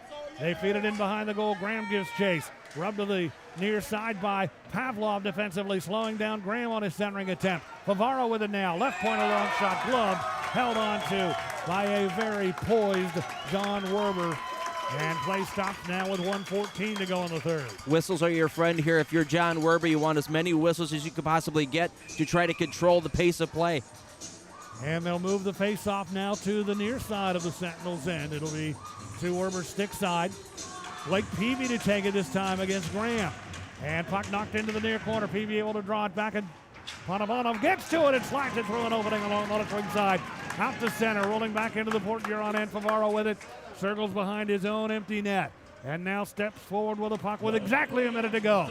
Now to Price at center, knocked away. Peavy shooting toward the empty net. Back to block it is Johnson of Port Huron. And the Prowlers still have life. Here's Lackney to center. Wheels it into the Indiana end. Werber steps behind the net to play it. Sends it along the far boards, kept alive by Millette. And Millette had the puck dealt back down to the point to Favaro. Off to Johnson, left wing. Now to the near corner. Handling it for the Prowlers. Price slides it across right side with it Favaro. And he'll drop it off in deep to Graham. Back to Favaro, right point. Takes the shot. Now lets it go and misses the net. 24 seconds left. And after the puck, Peavy trying to clear it out. Price keeps it in. Long shot save made. Rebound tapped away from the front of the net by Pavlov. Kept in by Lockhart, right point. He'll deal it in deep and behind the net. Lackney with it to Millette. Out to Johnson. 9 seconds. His shot blocked. Up with it. Pavlov tries to clear. Kept in. Price shoots, misses the net. And time will run out as the puck goes to center. And the Sentinels have won it. They withstand the barrage at the end, and they congratulate winning goaltender John Werber. 42 saves this afternoon for Werber. And Indiana gets a much needed and well-deserved victory this afternoon. 3-2 over the Port Huron Prowlers. What a final shift for the Indiana Sentinels. That's a minute and 14 seconds work of hard work for the Indiana Sentinels. And what a job by John Werber as well. 42 saves on 44 shots. A huge bounce-back performance. He should be the #1 star of the game. And the Sentinels will have a week to get ready to go to Port Huron, and they'll do so with a great feeling from this afternoon's game. A team that has been laden with frustrations. They've played well at times, but have had nothing to show for it. But they did not let their confidence get shaken. And they come out here this afternoon against the team that had the longest current win streak in the league, the Port Huron Prowlers, at 5 in a row. And Port Huron having won 6 straight in the season series against Indiana. And getting victories here in this building on Friday and Saturday night. The Sentinels rebound this afternoon. They get a goal early to set the tone. And they get goals from 3 newcomers to the lineup. Opening the scoring, Brendan Bauer in the first period. Philippe Tomacek getting what turned out to be the second goal of the game for Indiana. The goal that tied it when they were down 2-1. How huge was that for Tomacek with 28 seconds left in the second period? And then the game winner coming at 1:30, make that 1:40 of the third period. Noah Bradford scoring the goal, and it'll be a day that he will remember, and the Sentinels will as well, as they get their 3rd victory on home ice for their inaugural season in the FPHL this afternoon. And what an exhilarating win for this team over one of the top franchises in the league, the Port Huron Prowlers, and the Sentinels from John Werber on out. Rally here this afternoon from that 2-1 deficit, and did not let the craziness at the end of period 2 deter them one bit. And they get their 8th victory of the season this afternoon, and what a very, very, very satisfying and rewarding effort for this team that has endured its share of frustrations of late. Well, and talk about just a lesson in controlling your emotions on both sides, to be honest with you, because after the second period, I easily could have seen the third period starting in a 5-person line brawl. You know, starting that out and really getting this thing out of hand. So kudos to both teams for locking it down in the third period, and what a huge goal at the beginning of the third period for the Sentinels.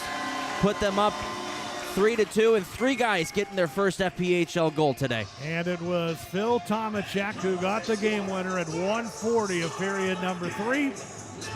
And Tomachek with his first of the season. Actually, Tomachek with the second goal of the night for Indiana. His was the goal that tied it at 19:32. What a huge goal that was, coming in the final minute of play of period 2.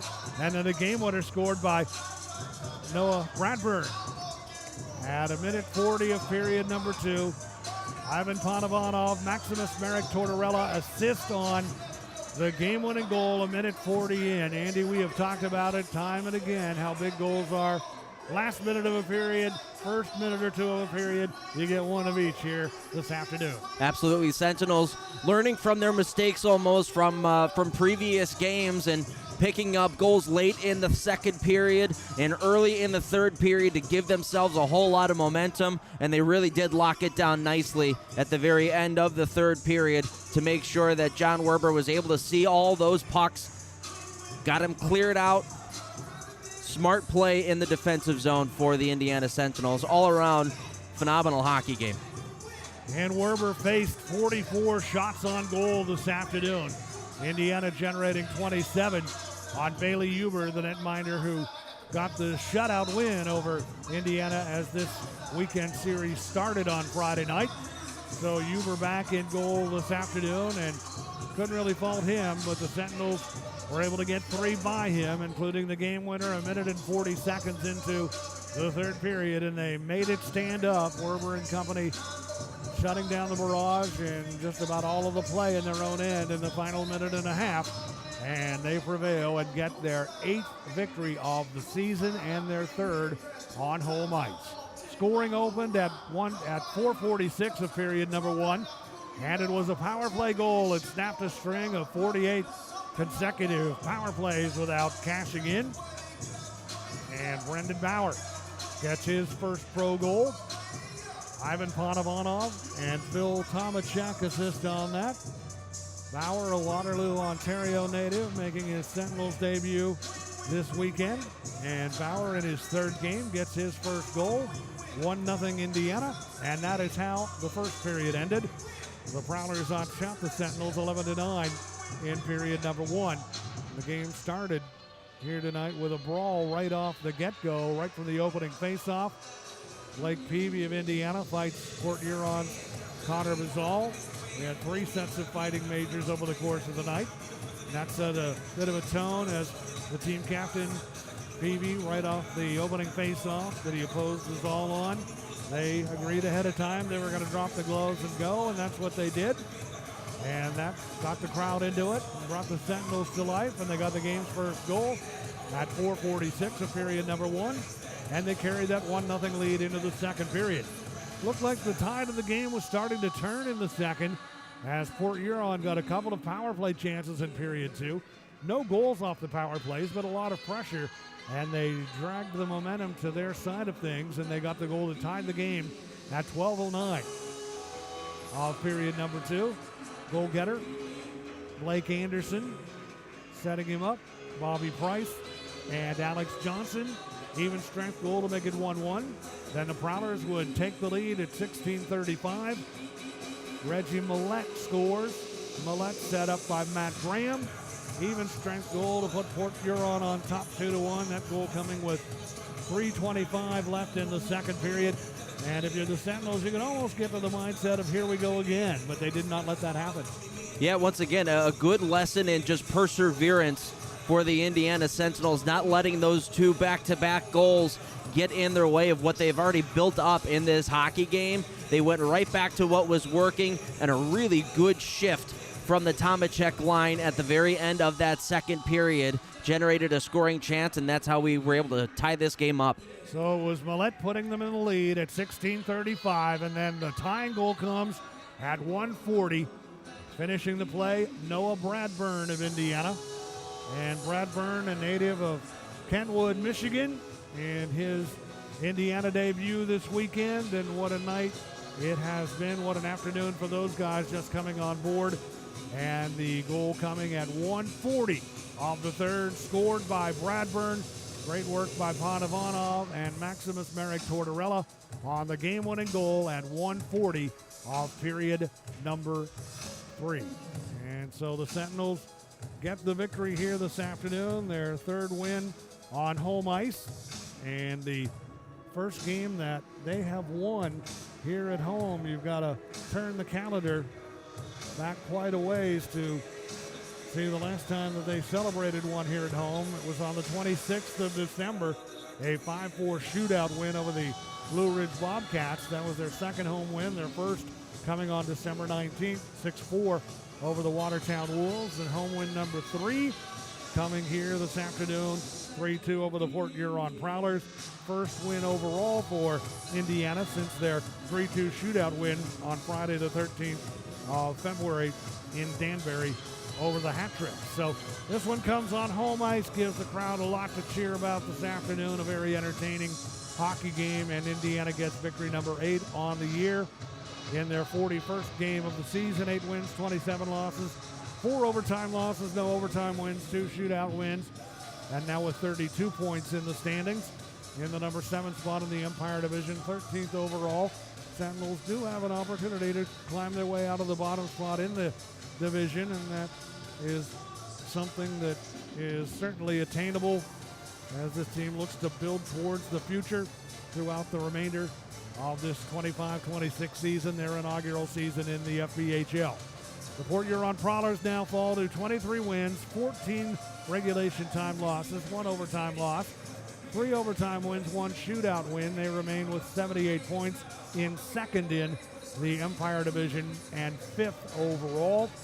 And the season series, the Sentinels and the Prowlers battled it out early on in the year on relatively even terms, but Port Huron ran off the last 6 in a row against Indiana in the season series, but the Sentinels put a halt to that here with a win this afternoon. Last time they beat Port Huron was back on the 13th of December. It was in Port Huron. The Sentinels won that. They won back-to-back games over the Prowlers. John Werber in net each night. 4-3 win on the 12th of December, 4-2 on the 13th. Prowlers reel off the next 6 straight, but the Sentinels snap that here this afternoon. Just a great effort, and certainly a lot for Coach Everett Thompson and his staff with him, Nick Wright, Cam Yarwood, to have a renewed focus about as they head into practice this week and get set to take on the Prowlers on the road next weekend, next Friday and Saturday at McMorran Place Arena in Port Huron, Michigan. And the face-off each night, 7 Eastern Time. Sentinels Hockey Network coverage at 6:45 Eastern Time, as Andy will be on the road to bring it your way from Port Huron next Friday and Saturday nights. And coming up now at home for the Indiana Sentinels as they head out on the road for 2 after this 5-game homestand that started last weekend and continue this weekend. The Sentinels will be back here in the building Friday the 13th against the Topeka Scarecrows at 7:30. And then again on Saturday night, the 14th of March, 7:30 against Topeka. And then a Sunday afternoon game March 15th against the Scarecrows. It'll be a 1:30 start, much like today. Some schedules published a 12:30 start as originally planned, but it will be a 1:30 face-off. So 3 coming up on home ice for the Sentinels. Just 5 more chances to see this team at home this year. Topeka coming up, and then the Binghamton Black Bears a bit later on in the season. But a lot to be happy about tonight for Indiana as John Werber gets back in net and plays with a ton of confidence, and against a team he's done well and has had some success with this year. He helps backstop the Sentinels to a huge victory on goals from Brendan Bauer, Phil Tomacek, and Noah Bradburn. So now the sights turn to the road next weekend, and we talked at the outset of this weekend series how it's almost like a playoff series as often as you're seeing this team, 3 here, 2 up there, and now the focus shifts to Port Huron. Yeah, and we talked about it. A very tough place to play out in Port Huron, but the Sentinels have had some success out there.